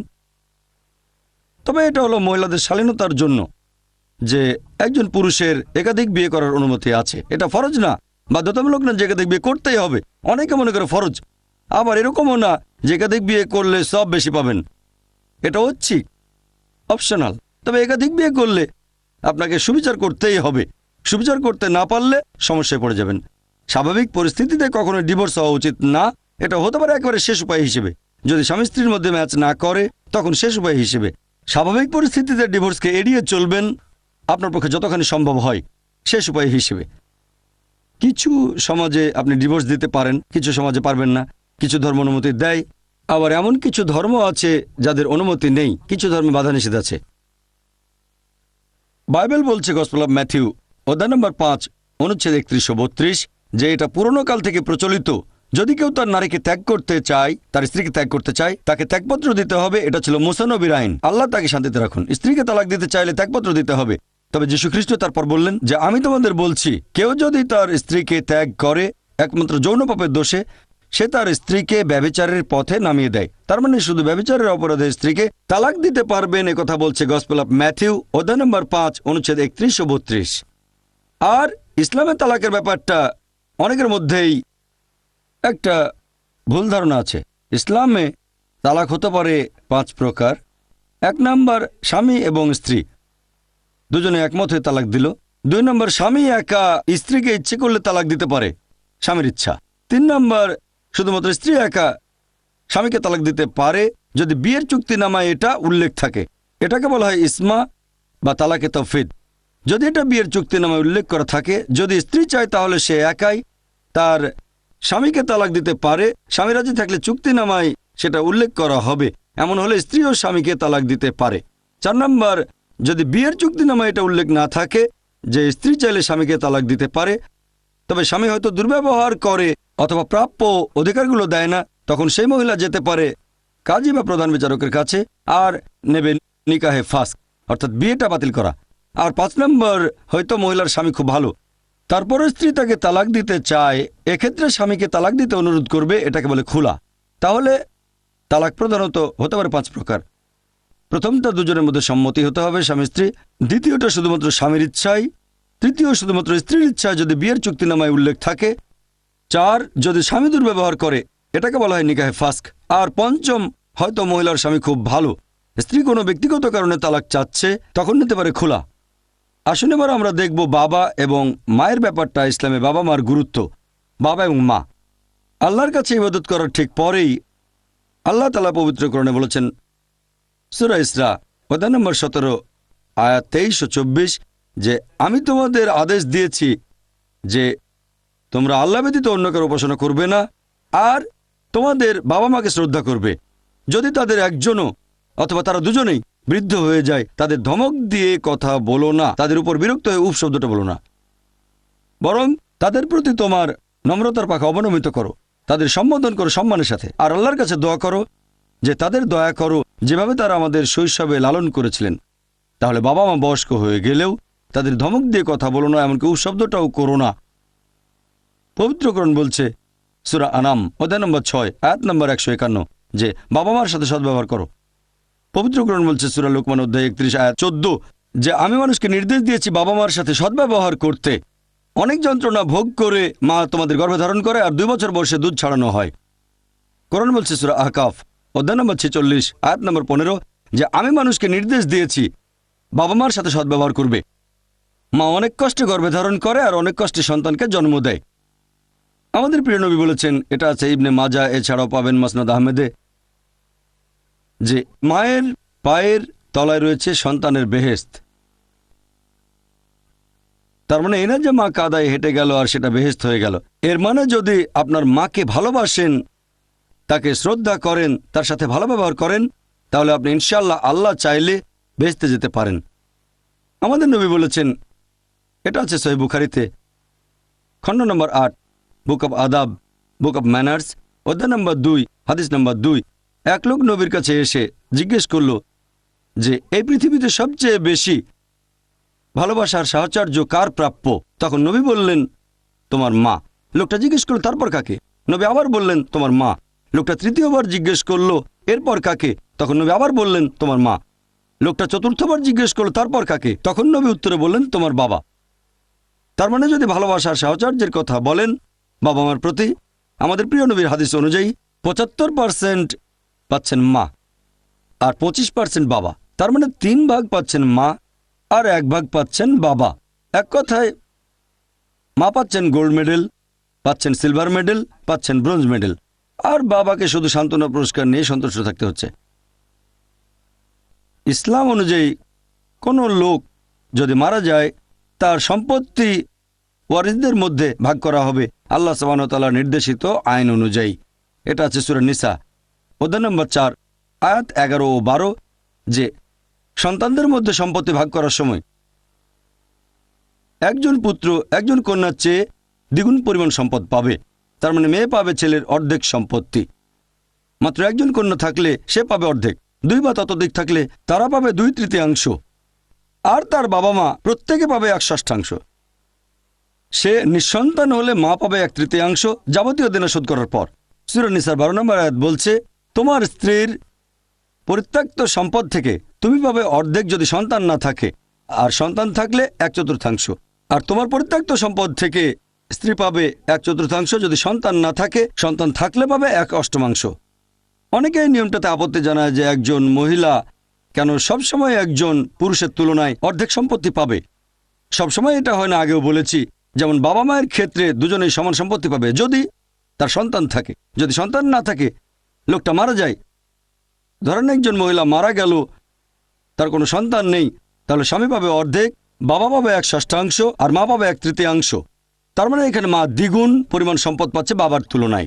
বাবার চেয়ে মা দ্বিগুণ সম্পত্তির অধিকারী হচ্ছেন। তাহলে কিছু ক্ষেত্রে মহিলারা পুরুষের দ্বিগুণ পায়, তবে বেশিরভাগ ক্ষেত্রে তারা পায় একজন পুরুষের অর্ধেক। আর এর কারণ হচ্ছে, যেহেতু ইসলাম অনুযায়ী পরিবারে অর্থ উপার্জনের দায়িত্ব থাকে পুরুষদের উপর, তাই আল্লাহ তাআলা পুরুষদের উপর অতিরিক্ত বোঝা চাপিয়ে দিতে চাননি। যেমন ধরেন কেউ মারা যাওয়ার পরে তার সম্পত্তি ভাগ করা হচ্ছে, মারা যাওয়ার পরে প্রথমে তার সম্পত্তি থেকে দেনা শোধ করা হলো, মনে করেন তারপর 1.5 লক্ষ টাকা অবশিষ্ট থাকলো সন্তানদের জন্য, আর ধরেন তার 1 ছেলে 1 মেয়ে। এখানে ছেলে পাবে 1 লক্ষ টাকা আর মেয়ে পাবে 50,000 টাকা। এখন কোনটা ভালো হবে আপনারাই বলেন, যে 1 লক্ষ টাকা নিয়ে 80-90 হাজার টাকা খরচ করবেন পরিবারের পেছনে, আত্মীয় স্বজনদের পেছনে, নাকি এটা যে 50,000 টাকা পেলেন তার পুরোটাই আপনার কাছে থাকবে, সেখানে কোনো প্রয়োজন হলেও 1 টাকা খরচ করতে হবে না। ইসলাম অনুযায়ী তো এটা পুরুষের দায়িত্ব। আর ভালো করে দেখলে বুঝবেন যে উত্তরাধিকারের ক্ষেত্রেও মহিলারা অনেক সুবিধাজনক অবস্থানে আছে। লেকচার শেষ করার আগে কোরআনের একটা আয়াতের উদ্ধৃতি দেব। সূরা নিসা অধ্যায় নম্বর 4 আয়াত 135, যে ইয়া আইয়ুহাল্লাযীনা আমানু, হে মুমিনগণ, তোমরা ন্যায় বিচারে দৃঢ় প্রতিষ্ঠিত থাকবে। ন্যায় বিচারে দৃঢ় প্রতিষ্ঠিত থাকবে আল্লাহ সুবহানাহু ওয়া তাআলার সাক্ষী হিসেবে, যদিও সেটা যেতে পারে তোমার নিজের বিরুদ্ধে, বাবা মার বিরুদ্ধে, আত্মীয় স্বজনের বিরুদ্ধে, অথবা তোমার আপনজনের বিরুদ্ধে, হোক ধনী বা গরিব। আল্লাহ সবাইকে রক্ষা করেন। আল্লাহ সুবহানাহু ওয়া তাআলার পক্ষে যদি সাক্ষ্য দেন, যদি আল্লাহর নির্দেশগুলো মেনে চলতে চান, তিনি তো রয়েছেন সবার উপরে। যদি সেটা আপনার নিজের বিরুদ্ধেও যায়, অথবা যায় বাবা মার বিরুদ্ধে কিংবা আত্মীয় স্বজনের বিরুদ্ধে, কারণ আল্লাহ সুবহানাহু ওয়া তাআলার ইবাদত করা এটাই ইসলাম ধর্মে সবার উপরে। ওয়া আখির দাওয়ানা আলহামদুলিল্লাহি রাব্বিল আলামিন। আপনাকে অনেক ধন্যবাদ ডক্টর নায়েক। আমি আগে ওনার কথা শুনিনি, তবে এখন আমি অবশ্যই ওনার লেকচারগুলো দেখব আর বিশ্লেষণ করার চেষ্টা করব। আপনাকে অনেক ধন্যবাদ। দর্শকদের উদ্দেশ্যে কিছু কথা বলি। আমাদের প্রশ্নোত্তর পর্ব আগে বলেছিলাম এটা হবে 10টা থেকে 11টা পর্যন্ত, তবে অনুষ্ঠানের অবস্থান থেকে মনে হচ্ছে সেটা আরও আগেই শুরু করতে পারি। সেটাও শেষ হবে নির্ধারিত সময়ের আগে। আপনারা কেউ মুখে প্রশ্ন করবেন না, প্রশ্ন লিখে দেবেন কাগজে। এখন আপনাদের সিটের পাশে কাগজ আছে, কেউ যদি প্রশ্ন করতে চান কাগজে লিখে ফেলেন। আপনাদের পাশেই দেখবেন বেশ কিছু তরুণ মুসলিম ওঠানামা করছেন। প্রশ্নগুলো তাদের কাছে দিয়ে দিবেন, আমরা সেই প্রশ্নগুলো থেকে বাছাই করে উত্তর দেওয়ার চেষ্টা করব পরবর্তীতে। এখন ডক্টর উইলিয়াম টেইলরকে তার মন্তব্য জানানোর জন্য অনুরোধ করছি। ধন্যবাদ।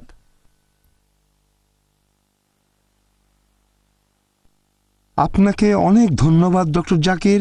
এতক্ষণ আমি বেশ মুগ্ধ হয়ে আপনার বিশ্লেষণধর্মী কথাগুলো শুনলাম। আমাদের সমাজের জন্য এটা খুবই উপকারী হবে। খ্রিস্টান মুসলিম সবাই উপকৃত হবে। এখন ডক্টর জাকির নায়েকের কথার পরিপ্রেক্ষিতে আমি বলবো, দুইটা সমস্যা আছে যেগুলো আমাদের সমাজে প্রকট আকার ধারণ করেছে। 1 নাম্বার, ডিভোর্স। আপনারা হয়তো জানেন ইংল্যান্ডে ডিভোর্সের হার সবচেয়ে বেশি ইউরোপের মধ্যে। আর 2 পরিবারগুলো ভেঙে যাওয়া। আমাদের 2টা ধর্মের মধ্যেই এগুলোর প্রভাব দেখতে পাওয়া যায়। এ ব্যাপারে আমরা একসাথে কাজ করতে পারি আর হয়তো একটা ফোরামও তৈরি করতে পারি। আমি কয়েকদিন আগে মিশর থেকে এসেছি। সেখানে প্রাচীন একটা কপটিক মঠে গিয়েছিলাম, আর সেখানকার কপটিক ধর্মযাজক একটা কথা বলেছিলেন, সেই মঠে সব কাজ হয় তার নির্দেশেই। কথাটা আমাকে বেশ চিন্তায় ফেলে দিয়েছিল। তিনি বলেছিলেন, তোমার জীবন আর মৃত্যু তোমার প্রতিবেশীদের সাথে। এখানে তিনি বিভিন্ন ধর্মের মধ্যকার সৌহার্দ্যের কথা বলেছেন। এটা একটা সমাজের নৈতিকতাকে নির্ধারণ করে। এবার আমি ঈশ্বরের অনুপস্থিতি নিয়ে কথা বলবো, কারণ বর্তমানের পশ্চিমা সমাজে বেশিরভাগ মানুষ এই মনোভাব পোষণ করে। পশ্চিমা দেশগুলোতে বেশিরভাগ মানুষই সর্বশক্তিমান ঈশ্বরের অস্তিত্ব সম্পর্কে একেবারেই উদাসীন, আর এই মনোভাব তাদের দৈনন্দিন জীবনের বিভিন্ন কাজকর্মের উপর প্রভাব ফেলছে। আপনার আশেপাশে ভালো করে দেখলে বুঝতে পারবেন আমাদের প্রায় সবার অবস্থা একই রকম। আমি আশা করছি সামাজিক এই অবক্ষয়ের মধ্যেও আমরা 2টা আলাদা ধর্মের অনুসারীরা একে অন্যের দিকে সাহায্যের হাত বাড়িয়ে দিতে পারব, হয়তো অদূর ভবিষ্যতে। আর আপনারা দেখবেন ইসলাম আসার আগে আরবের যে অবস্থা ছিল, বর্তমান পশ্চিমা বিশ্বের অবস্থাও অনেকটা সেই রকমই। আর এই বিশ্লেষণধর্মী লেকচারের জন্য আপনাকে অনেক ধন্যবাদ ডক্টর জাকির নায়েক। ধন্যবাদ। আপনাদের আরেকবার বলছি, কেউ যদি প্রশ্ন করতে চান তাহলে কাগজে লিখে আমাদের যে কোনো ভাইয়ের হাতে দেন যারা পাশে হেঁটে বেড়াচ্ছেন। তারপর আমরা যতগুলো সম্ভব উত্তর দেওয়ার চেষ্টা করব। আমি রেভারেন্ড টেইলরকে অনুরোধ করব কিছু কথা বলতে, কারণ তিনি চলে যাবেন, ওনার আসলে যাওয়া প্রয়োজন, তাই আপনাকে প্রথমে বলার সুযোগ দিচ্ছি। আপনার সামনে বেশ কিছু প্রশ্ন আছে। আগামী 10 মিনিটে উনি যতগুলো সম্ভব দর্শকদের প্রশ্নের উত্তর দেবেন, কারণ উনি একটু পরে চলে যাবেন। ঠিক আছে? আপনাকে অনেক ধন্যবাদ। এখানে আমি 3টে প্রশ্ন দেখতে পাচ্ছি। প্রথমটা সমকামিতার উপর। আমি এই ব্যাপারে প্রথমে আপনাদের বলছি, যৌন সম্পর্কের বিভিন্ন বিষয়ে পবিত্র বাইবেল কি বলছে আর বিভিন্ন খ্রিস্টান সম্প্রদায় কি বলছে। কারণ বাইবেল অথবা খ্রিস্টান সম্প্রদায়ের দৃষ্টিভঙ্গি অনুযায়ী শুধুমাত্র বৈবাহিক অবস্থায় যৌন সম্পর্কের অনুমতি আছে। প্রথমে এই কথাটা আপনাদের বুঝতে হবে, শুধুমাত্র বিয়ে করলেই যৌন সম্পর্কের অনুমতি আছে। বিয়ে ছাড়া কোনো রকমের যৌন সম্পর্ক এটাকে পাপ হিসেবে ধরা হয় পবিত্র বাইবেলে আর বিভিন্ন খ্রিস্টান সম্প্রদায়ে। এখন আমি বলবো যে এই সমকামিতাকে খ্রিস্টান ধর্মের চোখে একটা গুরুতর পাপ হিসাবে ধরা হয়, কারণ এখানে ধর্মীয় বিধান মতে বিয়ে হচ্ছে না, আর পবিত্র বাইবেল অনুযায়ী খ্রিস্টান প্রচলিত বিশ্বাস অনুযায়ী এটা একটা পাপ। পরের প্রশ্নটা হলো, পবিত্র বাইবেলে কি মুহাম্মদ সাল্লাল্লাহু আলাইহি সাল্লাম সম্পর্কে কিছু বলা হয়েছে? প্রশ্নটা আসলে বেশ কঠিন, এটা এখনো ঠিক পরিষ্কার নয়। এই ব্যাপারে আমার মতামতটা আপনাদের নিশ্চয়ই জানাতে পারি যে পবিত্র বাইবেলে মুসলিমদের নবী মুহাম্মদ সাল্লাল্লাহু আলাইহি সাল্লাম সম্পর্কে কিছুই উল্লেখ করা হয়নি। তবে আমি জানি মুসলিমরা আমার সাথে একমত হবেন না। তাহলে পরের প্রশ্নটা একই রকম, আপনার কাছে নবী মুহাম্মদ সাল্লাল্লাহু আলাইহি সাল্লামের অবস্থান কোথায়? আমি অন্যান্য খ্রিস্টানদের মতোই মুহাম্মদ সাল্লাল্লাহু আলাইহি সাল্লামকে যথেষ্ট শ্রদ্ধা করি, আর মুসলিম কালচারকেও আমি শ্রদ্ধা করি। আমরা আহলে কিতাব, যাদের কাছে কিতাব এসেছে, ইহুদি, খ্রিস্টান আর মুসলিম, আব্রাহামিক ধর্মবিশ্বাসের 3টা ধারা। আমি একবার জেরুজালেমে কিছু কাজ করেছিলাম, সেখানে ফিলিস্তিনিরা ছিল। সেখানে আমি মুসলিম আর খ্রিস্টান সম্প্রদায়ের মধ্যে একটা সহযোগিতামূলক মনোভাব দেখেছি, বিশেষ করে যেখানে ইসরায়েল আগ্রাসন চালাচ্ছে। তবে সেটা সম্পূর্ণ আলাদা একটা প্রসঙ্গ। এবারে আপনারা অন্যান্য প্রশ্নের উত্তরগুলো দিতে পারেন।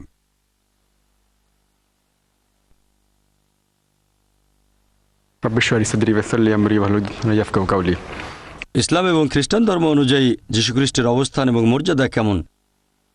ইসলাম হলো একমাত্র খ্রিস্টান ধর্ম যেখানে যীশুখ্রিস্টকে আল্লাহ সুবহানাহু ওয়া তাআলার একজন রাসূল বলে মানাটা বাধ্যতামূলক। সে আসলে মুসলিম নয় যে যীশুখ্রিস্টকে আল্লাহর রাসূল বলে মান্য করে না। আমরা মানি তিনি ছিলেন আল্লাহ সুবহানাহু ওয়া তাআলা প্রেরিত একজন রাসূল। আমরা মানি তিনি অলৌকিকভাবে জন্মেছিলেন কোনো পুরুষের হস্তক্ষেপ ছাড়াই। আমরা মানি যে তিনি আল্লাহর নির্দেশে মৃত মানুষকে জীবন দিয়েছেন। আমরা মানি যে তিনি আল্লাহর নির্দেশে জন্মান্ধর কুষ্ঠরোগীদের সুস্থ করে তুলেছিলেন। মুসলিম আর খ্রিস্টানদের এখানে অনেক মিল, তবে আমাদের মধ্যে পার্থক্য আছে। এরকম অনেক খ্রিস্টান ভাই বোন আছে যারা এভাবে বলে যে যীশুখ্রিস্ট নাকি নিজেকে ঈশ্বর বলে দাবি করেছেন। তিনি বলেছেন তিনি নাকি ঈশ্বর। সত্যি বলতে আপনারা যদি বাইবেল পড়েন, গোটা বাইবেলে পরিষ্কার করে বলা একটা অনুচ্ছেদও পাবেন না যেখানে যিশু, আল্লাহ থেকে শান্তিতে রাখুন, নিজেই বলেছেন যে আমি ঈশ্বর বা তোমরা আমার উপাসনা করো। গোটা বাইবেলে পরিষ্কার করে বলা একটা অনুচ্ছেদও পাবেন না যেখানে যীশুখ্রিস্ট তার নিজের মুখে বলেছেন যে আমি ঈশ্বর অথবা আমার উপাসনা করো। সত্যি বলতে বাইবেল পড়লে দেখবেন যীশুখ্রিস্ট তার নিজের মুখে এটা বলেছেন। এটা আছে গসপেল অফ জন অধ্যায় নম্বর 14 অনুচ্ছেদ নম্বর 28, আমার পিতা আমার চেয়ে মহান। তারপর গসপেল অফ জন অধ্যায় নম্বর 10 অনুচ্ছেদ 29, আমার পিতা সবার চেয়ে মহান।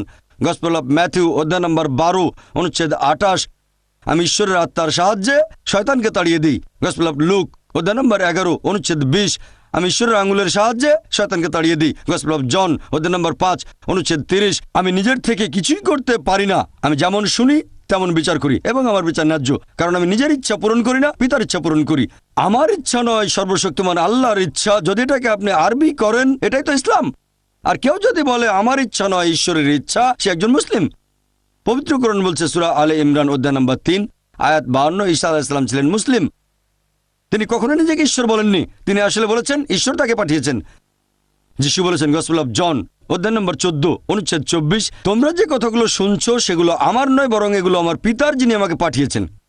গসপেল অফ জন অধ্যায় নম্বর 17 অনুচ্ছেদ 3, এই হলো চিরস্থায়ী জীবন, যাতে করে তোমরা বিশ্বাস করো মাত্র একজন ঈশ্বর এবং যীশু খ্রিস্টকে যাকে তিনি পাঠিয়েছেন। এরপর বুক অফ অ্যাক্টস অধ্যায় নম্বর 2 অনুচ্ছেদ 22, যে ইসরায়েলবাসী শোনো, নাজারেত শহরের যিশু ঈশ্বর অনুমোদিত একজন মানুষ তোমাদের মাঝে, যে অনেক অলৌকিক কাজ করবে, ঈশ্বর তাকে দিয়ে করাবেন এবং তোমরা তার সাক্ষী থাকবে। যিশু নিজেকে ঈশ্বর বলেননি, বাইবেল বলছে ঈশ্বর অনুমোদিত একজন ব্যক্তি অনেক অলৌকিক কাজ করবে, এগুলো ঈশ্বর তাকে দিয়ে করাবেন। যিশুকে একবার প্রশ্ন করা হলো যে ঈশ্বরের একবারে প্রথম নির্দেশটা কি? যিশু তখন বললেন গসপেল অফ মার্ক অধ্যায় 12 অনুচ্ছেদ 29 হিব্রুতে, শামা ইসরাঈলু আবনাইল হাইন ওয়া আবনাই খাদ, শোনো হে ইসরায়েলবাসী, ঈশ্বর আমাদের প্রভু কেবলমাত্র একজন।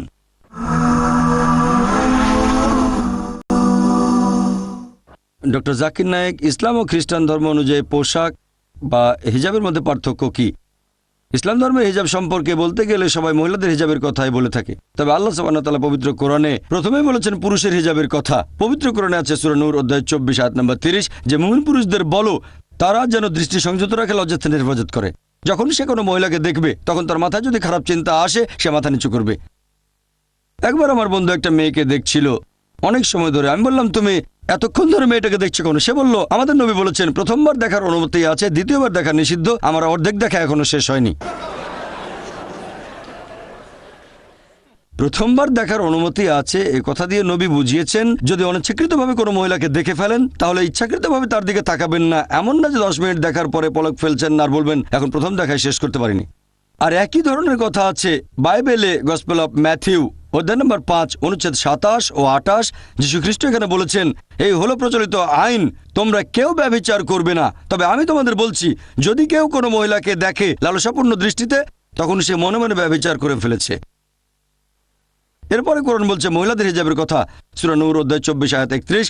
মুমিন নারীদের বলো তারা যেন দৃষ্টি সংযত, লজ্জাস্থানের হেফাজত করে, গ্রীবা ও বক্ষদেশ কাপড় দিয়ে আবৃত করে, সাধারণত যেটা প্রকাশ থাকে তা বাদে সৌন্দর্য প্রকাশ না করে। যাদের সামনে লাগবে না, যেমন বাবা, স্বামী, ছেলে, এছাড়াও কিছু নিকটাত্মীয় যাদেরকে সে বিয়ে করতে পারবে না। আর হিজাব পালনের 6টা শর্ত আছে। প্রথমটা হচ্ছে সীমা নাভি থেকে হাঁটু পর্যন্ত পুরুষদের জন্য। মহিলাদের ক্ষেত্রে পুরো শরীর ঢাকা থাকবে, যে অংশটুকু দেখা যেতে পারে মুখ আর কবজি পর্যন্ত হাত। দ্বিতীয়টা বাকি 5টা পুরুষ মহিলাদের জন্য একই রকম। 2 নম্বর তাদের পোশাক খুব আটোসাটো হবে না যাতে শরীরের গড়ন বোঝা যায়। 3 নম্বর পোশাকটা খুব স্বচ্ছ হবে না যাতে বাইরে থেকে শরীর দেখা যায়। 4 নম্বর এমন আকর্ষণীয় হবে না যাতে বিপরীত লিঙ্গ আকৃষ্ট হয়, বিপরীত লিঙ্গের পোশাকের মতো হবে না। 5 নম্বর 6 নম্বর সেই পোশাকে অবিশ্বাসীদের কোনো চিহ্ন থাকবে না। আর হিজাব পালনের কারণ দেওয়া আছে সূরা আহজাব অধ্যায় 33 আয়াত 59। হে নবী বলো তোমার স্ত্রীগণকে এবং মুমিন নারীদের যখন তারা বাইরে যাবে তখন যেন চাদর পরে যায়, এতে করে তাদের সহজে চেনা যাবে আর তাদেরকে কোনো রকম উত্ত্যক্ত করা হবে না। মহিলাদের হিজাবের ব্যবস্থা করা হয়েছে যাতে তাদের উত্ত্যক্ত করা না হয়। ধরেন 2 যমজ বোন, দুজনে সমান সুন্দরী, তারা লন্ডনের রাস্তায় হেঁটে বেড়াচ্ছে। একজন পরেছে ইসলামিক হিজাব, পুরো শরীর ঢাকা, মুখমণ্ডল আর কবজি পর্যন্ত হাত বাদে, আর অন্যজন পরেছে মিনি স্কার্ট, সংক্ষিপ্ত পোশাক, পশ্চিমা ড্রেস। দুজনে একসাথে হাঁটছে আর রাস্তার কোনায় একটা বখাটে ছেলে শিকারের অপেক্ষা করছে। সে কোন মেয়েটাকে উত্ত্যক্ত করবে? ইসলামিক হিজাব পরা মেয়েটাকে উত্ত্যক্ত করবে নাকি মিনিস্কার্ট পরা মেয়েটাকে উত্ত্যক্ত করবে? কাকে উত্ত্যক্ত করবে? যে মেয়েটা মিনিস্কার্ট পরেছে তাকে। এটাই স্বাভাবিক। কোরআন ঠিকই বলেছে মহিলাদের হিজাবের ব্যবস্থা আছে যাতে তাদের উত্ত্যক্ত করা না হয়। আর বাইবেলে একই টাইপের কথা আছে। ওল্ড টেস্টামেন্টের বুক অব ডিউটেরোনমি অধ্যায় নম্বর 22 অনুচ্ছেদ 5 একজন মহিলা কখনোই একজন পুরুষের পোশাক পরবে না এবং একজন পুরুষ কখনো একজন মহিলার পোশাক পরবে না।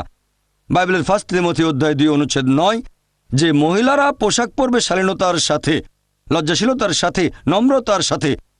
তারা বহুমূল্য অলংকার বা স্বর্ণের চুল পরবে না এবং তারা বহুমূল্য পোশাক পরিচ্ছদ পরবে না। তাহলে আপনারা দেখতে পাচ্ছেন বাইবেল আর কোরআনের ড্রেস কোড একই রকম। মা মেরি বা মারিয়াম আলাইহিস সালাম কিভাবে পোশাক পরতেন ফটো দেখলে বুঝবেন মুসলিম মহিলারাও একইভাবে পোশাক পরে থাকে। তাহলে ধর্মগ্রন্থ পড়তে হবে, অনুসারীদের কাজগুলো দেখলে কোনো লাভ হবে না। ধর্মগ্রন্থ পড়লে দেখবেন খ্রিস্টান ধর্ম আর ইসলামের ড্রেস কোড একই রকম। ইসলাম কি নিষ্ঠুর ধর্ম নয়, কেউ চুরি করলে তার হাত কাটা হয়। অন্যদিকে খ্রিস্টান ধর্ম ভালোবাসা আর দয়ার কথা বলে। এখানে পবিত্র কোরআনের একটা রেফারেন্স আছে। ভাই আপনি যে কথাটা বললেন সেটা আছে পবিত্র কোরআনে সূরা মাইদা অধ্যায় 5 আয়াত নম্বর 38 বলা হয়েছে একজন চোর হোক পুরুষ বা নারী তার হাত কেটে ফেলো, এটাই আল্লাহ তাআলার পক্ষ থেকে আদর্শ দণ্ড। ইসলাম ধর্মে একটা ফিলোসফি আছে কেউ চুরি করবে না। খ্রিস্টান ধর্মে একই ব্যাপার আছে। তবে ইসলাম চুরি নিষেধ করার পাশাপাশি আমাদের দেখিয়ে দেয় যে অবস্থা কিভাবে অর্জন করব, যেখানে কোনো মানুষ চুরি করবে না। ইসলাম ধর্মে জাকাত দেওয়ার নিয়ম আছে যে প্রত্যেক ধনী লোক যাদের সঞ্চয় নিসাব লেভেলের উপরে সেই লোক প্রতি হিজরি সালে তার সঞ্চয় থেকে 2.5% জাকাত হিসেবে দান করে দেবে। আর দেশের সরকার এদিকে খেয়াল রাখবে যাতে প্রত্যেক মানুষ খাবার খেতে পায় ইত্যাদি। তারপরও যদি কেউ চুরি করে, ইসলামিক শরিয়া বলছে পবিত্র কোরআনে সূরা মাইদা অধ্যায় 5 আয়াত 38 যে একজন চোর হোক পুরুষ বা নারী তার হাত কেটে ফেলো, এটাই আল্লাহ তাআলার পক্ষ থেকে আদর্শ দণ্ড। লোকে বলতে পারে এটা একটা নিষ্ঠুর আইন, নির্দয় আইন। আমি আপনাদের একটা প্রশ্ন করি যে বর্তমানে আমেরিকা পৃথিবীর মধ্যে সবচেয়ে উন্নত দেশগুলোর একটা। দুর্ভাগ্যের কথা এখানে অপরাধের মাত্রাটাও অনেক বেশি। যদি আমেরিকা ইসলামিক শরিয়া প্রয়োগ করেন যে প্রত্যেক ধনী লোক তারা জাকাত দেবে, উদ্বৃত্ত সম্পদ থেকে 2.5% দান করে দেবে, আর সরকার দেশের সবার দায়িত্ব নেবে, তারপরে যদি কেউ চুরি করে তাহলে শাস্তি হিসেবে তার হাত কেটে ফেলা হবে। এবার আপনাদের একটা প্রশ্ন করি, এর পরেও কি অপরাধের মাত্রা বেড়ে যাবে? আগের মতোই থাকবে নাকি আমেরিকায় অপরাধ কমে যাবে? কি হবে?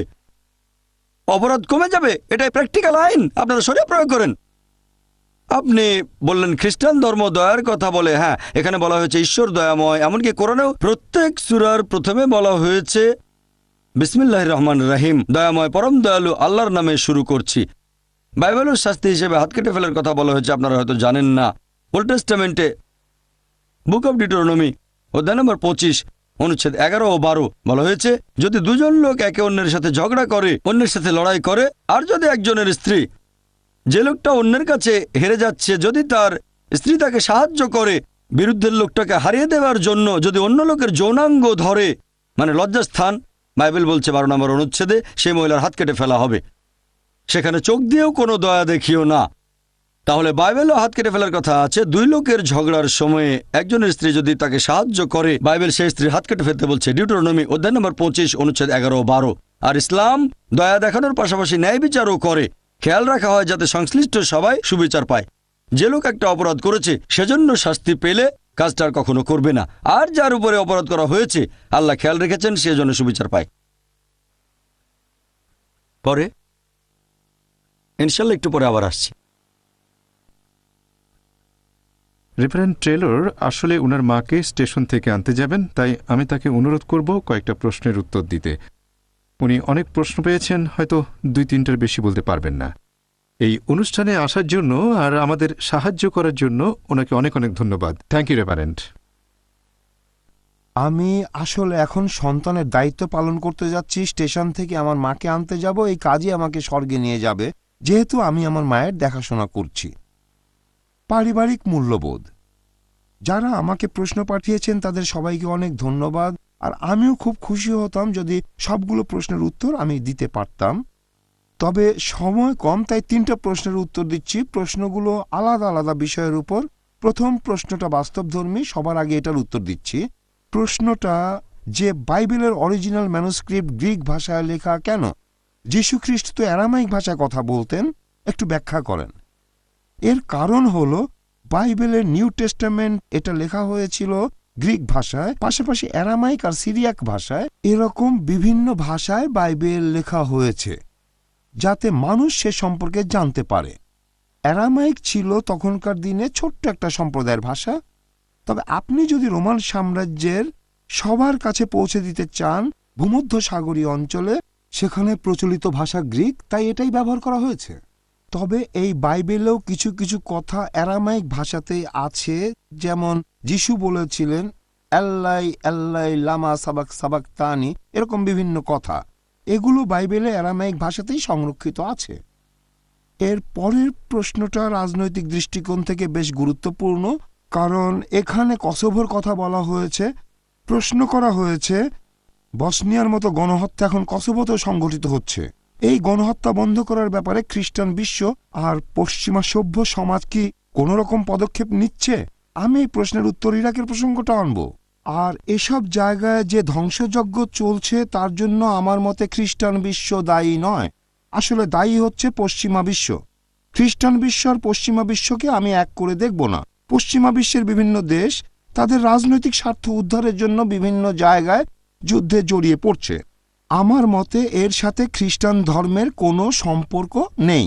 যেমন ধরেন ইরাকের লোকজন, সেখানে মুসলিমরা আছে, খ্রিস্টানরাও আছে, তারা সবাই এখন জাতিসংঘের হস্তক্ষেপের কারণে নানা রকম সমস্যায় ভুগছে। আর আমার মনে হয় এর পেছনে রয়েছে পশ্চিমা বিভিন্ন দেশ। খ্রিস্টান ধর্মবিশ্বাসের সাথে এর কোনো সম্পর্ক নেই, কারণ সেখানে আপনারা দেখতে পারেন ইরাকি মুসলিমরা যেমন কষ্টে আছে, সেরকম ইরাকি খ্রিস্টানরাও অনেক কষ্টের ভেতরে আছে। অনেকের মধ্যে একটা ভুল ধারণা আছে যে পশ্চিমা বিশ্ব মানে খ্রিস্টান, এটাই প্রথম কথা। আর কসোভোতে এটা একেবারে মৌলিক একটা প্রশ্ন। খ্রিস্টান ধর্মবিশ্বাসের পক্ষ থেকে এখানে বিশ্বাসীদের জন্য মানবাধিকার সংরক্ষণের কথা বলা হয়েছে। হতে পারে তারা আলবেনিয়ান অথবা বসনিয়ান বা অন্য কিছু। আমি এ ব্যাপারে একমত যে কসোভোর আলবেনিয়ানদের রক্ষা করার জন্য পশ্চিমা বিশ্বের দেশগুলো আর জাতিসংঘকে আরও আন্তরিকতার সাথে বিভিন্ন পদক্ষেপ নিতে হবে। সার্বিয়া বা মালদোভিয়া সরকারের সাথেও এ ব্যাপারে আলোচনা করা যেতে পারে। আর সব শেষে খুব সুন্দর একটা প্রশ্ন এখানে লেখা রয়েছে, এই অনুষ্ঠান শেষ হওয়ার পরে আপনার কি সন্দেহ আছে যে আপনি খ্রিস্টান আর ইসলাম একমাত্র ধর্ম, এটা কি বুঝতে পারছেন? আপনাকে অনেক ধন্যবাদ। প্রথমেই একটা কথা বলি, মুসলিম সম্প্রদায়ের সাধারণ মানুষরা ধর্ম সম্পর্কে যে জ্ঞান রাখে সেটা আমাকে সবসময় মুগ্ধ করেছে। আর আমি মুসলিমদের কাছাকাছি এসে অনেক কাজ করেছি, এতে করে ইসলাম ধর্ম আর এই ধর্মের অনুসারীদের প্রতি আমার শ্রদ্ধাবোধ দিন দিন আরও বেড়ে গেছে, এখনো বাড়ছে। আর হ্যাঁ, ইসলাম ধর্ম আমাকে দিন দিন আরও আকৃষ্ট করছে। আশা করি খ্রিস্টান ধর্ম আপনাকে একইভাবে আকৃষ্ট করবে। আপনাদের সবাইকে অনেক ধন্যবাদ। সরি, আমাকে এখনই যেতে হবে।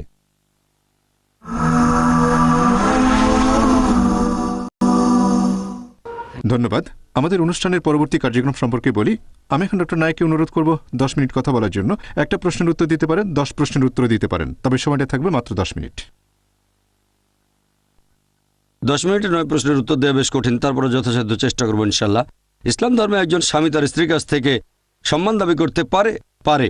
তবে আমি আগেও বলেছি, পবিত্র কোরআনে সূরা বাকারা অধ্যায় 2 আয়াত 187, হুন্না লিবাসুল লাকুম ওয়া আনতুম লিবাসুল লাহুন্না, যে তারা তোমাদের পরিচ্ছদ, তোমরা তাদের পরিচ্ছদ।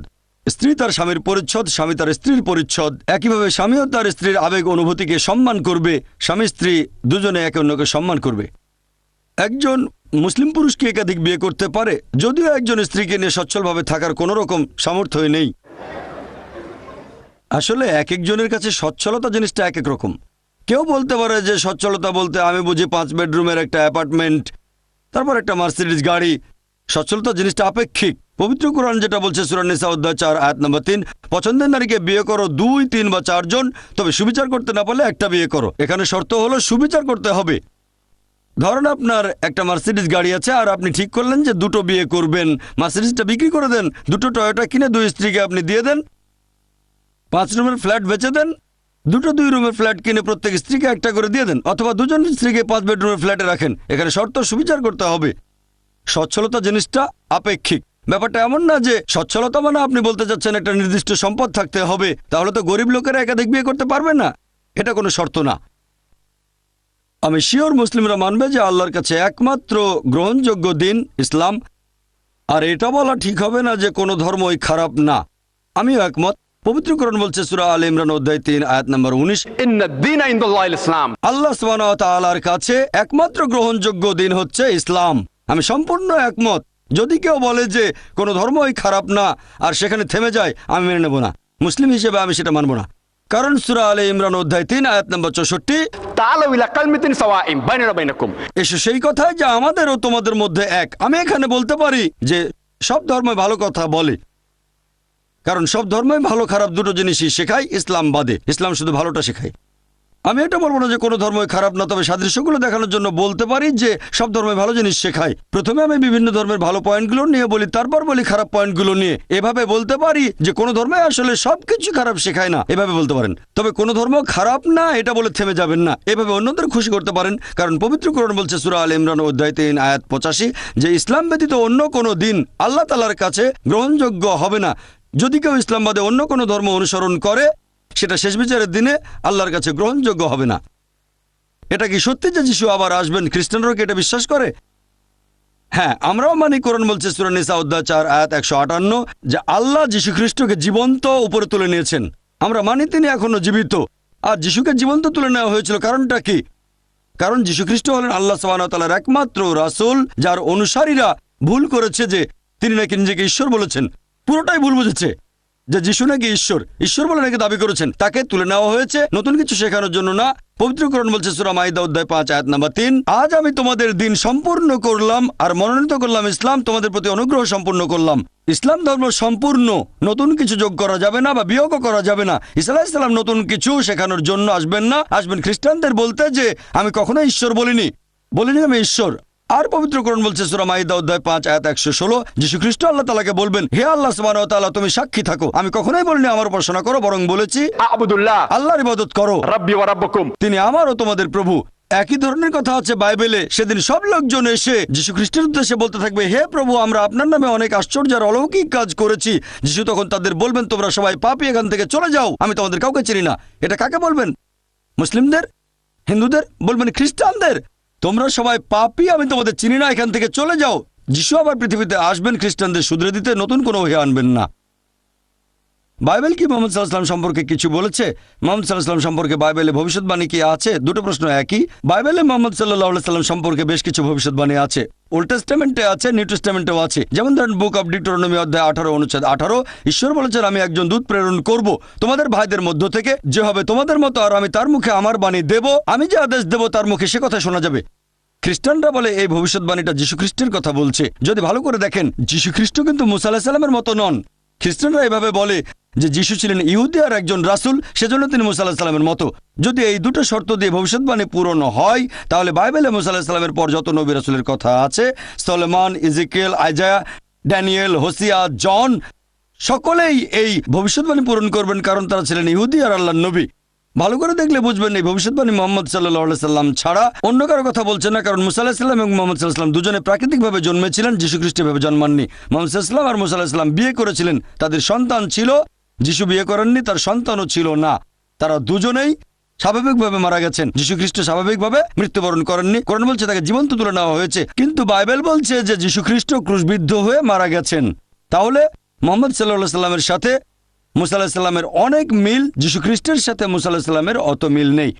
এছাড়াও বলা হয়েছে তোমাদের ভাইদের মধ্য থেকে, আর আমরা জানি যে আরবরা ইহুদিদের জ্ঞাতি ভাই। এছাড়াও বাইবেল আছে বুক অব আইজায়া অধ্যায় 12 অনুচ্ছেদ 29 বলা হয়েছে যে একজন দূত আসবেন যিনি হবেন নিরক্ষর। যখন তাকে বলা হবে আপনি এটা পড়েন, তিনি বলবেন আমি পড়তে জানি না।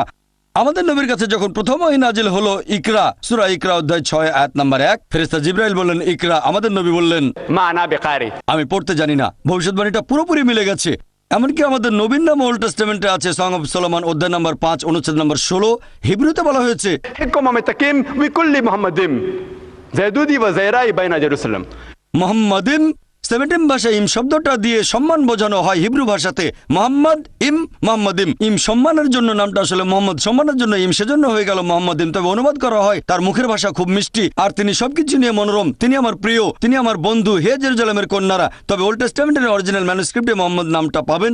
নিউ টেস্টামেন্টে দেখবেন গসপেল অফ জন অধ্যায় 14 অনুচ্ছেদ 16তে, গসপেল অফ জন অধ্যায় 15 অনুচ্ছেদ 26-এ, সেখানে বলা হয়েছে আমাদের প্রিয় নবী আসবেন সাহায্যকারী হিসেবে। তারপর আছে গসপেল অফ জন অধ্যায় 16 অনুচ্ছেদ 7। কিন্তু আমি তোমাদের সত্য কথা বলছি, তোমাদের জন্য ভালো হবে যদি আমি চলে যাই, কারণ আমি যদি না যাই তাহলে সেই সাহায্যকারী আসবেন না, তবে আমি যদি যাই তাহলে তাকে পাঠিয়ে দেব। খ্রিস্টানরা বলে এই সাহায্যকারী হলো পবিত্র আত্মা। তবে এখানেই বলা আছে যে সাহায্যকারী শুধুমাত্র তখনই আসবেন যদি যীশুখ্রিস্ট চলে যান। আর আমরা জানি যে বাইবেলের পবিত্র আত্মা আগেও ছিল, যেমন যীশুখ্রিস্টের জন্মের সময় পবিত্র আত্মা ছিল যখন ব্যাপটাইজড হন। তাহলে এই ভবিষ্যৎবাণী পবিত্র আত্মার কথা বলছে না, এটা বলছে আমাদের প্রিয় নবী মুহাম্মদ সাল্লাল্লাহু আলাইহি ওয়াসাল্লামের কথা। এছাড়াও আপনারা দেখবেন গসপেল অফ জন অধ্যায় 16 অনুচ্ছেদ 12 থেকে 14 বলা হয়েছে আমি তোমাদের অনেক কথা বলতে চাই, তবে এখন তোমরা সেটা সহ্য করতে পারবে না, কারণ যখন সত্যের আত্মা আসবেন তিনি তোমাদের সত্যের পথে নিয়ে যাবেন। প্রত্যেক নবী রাসূল পরবর্তীতে আরেকজন নবীর ভবিষ্যৎবাণী করেছেন যে সর্বশেষ চূড়ান্ত নবী মুহাম্মদ সাল্লাল্লাহু আলাইহি ওয়াসাল্লাম, তারপরে আর কেউ আসবেন না। একটা লেকচার আমি দিয়েছিলাম মুহাম্মদ সাল্লাল্লাহু আলাইহি ওয়াসাল্লাম in various religious scriptures, Hindu ধর্মগ্রন্থ, বৌদ্ধ ধর্মগ্রন্থ, পার্সি ধর্মগ্রন্থ, ইহুদি ধর্মগ্রন্থ, খ্রিস্টান ধর্মগ্রন্থ। বিস্তারিত জানার জন্য লেকচারটা দেখতে পারেন। ইসলামে অস্থায়ী বিয়ের অনুমতি আছে কি? অনেক মুসলিম এটা বিশ্বাস করে, একটু ব্যাখ্যা করবেন? আচ্ছা, সময় তো শেষ। যদি মুতাবিয়ের কথা বলেন, ইসলামে এর অনুমতি নেই। হ্যাঁ, আমি একমত, আমাদের নবী প্রথম দিকে বলেননি, এটা ভুল, কারণ ইসলামে অনেক নির্দেশ ধাপে ধাপে এসেছে, যেমন অ্যালকোহলকে নিষিদ্ধ করা হয়েছে ধাপে ধাপে। একইভাবে নবী এ ব্যাপারে কিছু বলেননি। তবে এটা 7ম হিজরিতে তাবুকের যুদ্ধের সময় নবী পরিষ্কার করে বলেছেন যে মুতাবিয়ে হারাম। বাকি প্রশ্নগুলো সময় পেলে বলবো ইনশাল্লাহ। সুন্দর বলেছেন ডক্টর নায়েক। এখানে উপস্থিত সবাইকে অনেক ধন্যবাদ। আমি দর্শকদের কাছে একটু সাহায্য চাইবো। বের হয়ে যাওয়ার সময় আপনারা কি চেয়ারগুলো ভাঁজ করে রাখবেন, প্রত্যেকেই 2-3টা করে, তাহলে আমাদের জন্য কাজটা বেশ সহজ হয়ে যায়। আবারও আপনাদের সবাইকে অনেক অনেক ধন্যবাদ। Is there a father in this world who would not try to provide for his children and his wife? Is there a father in this world who would want to be locked up in a cell away from his family? Is there a father in this world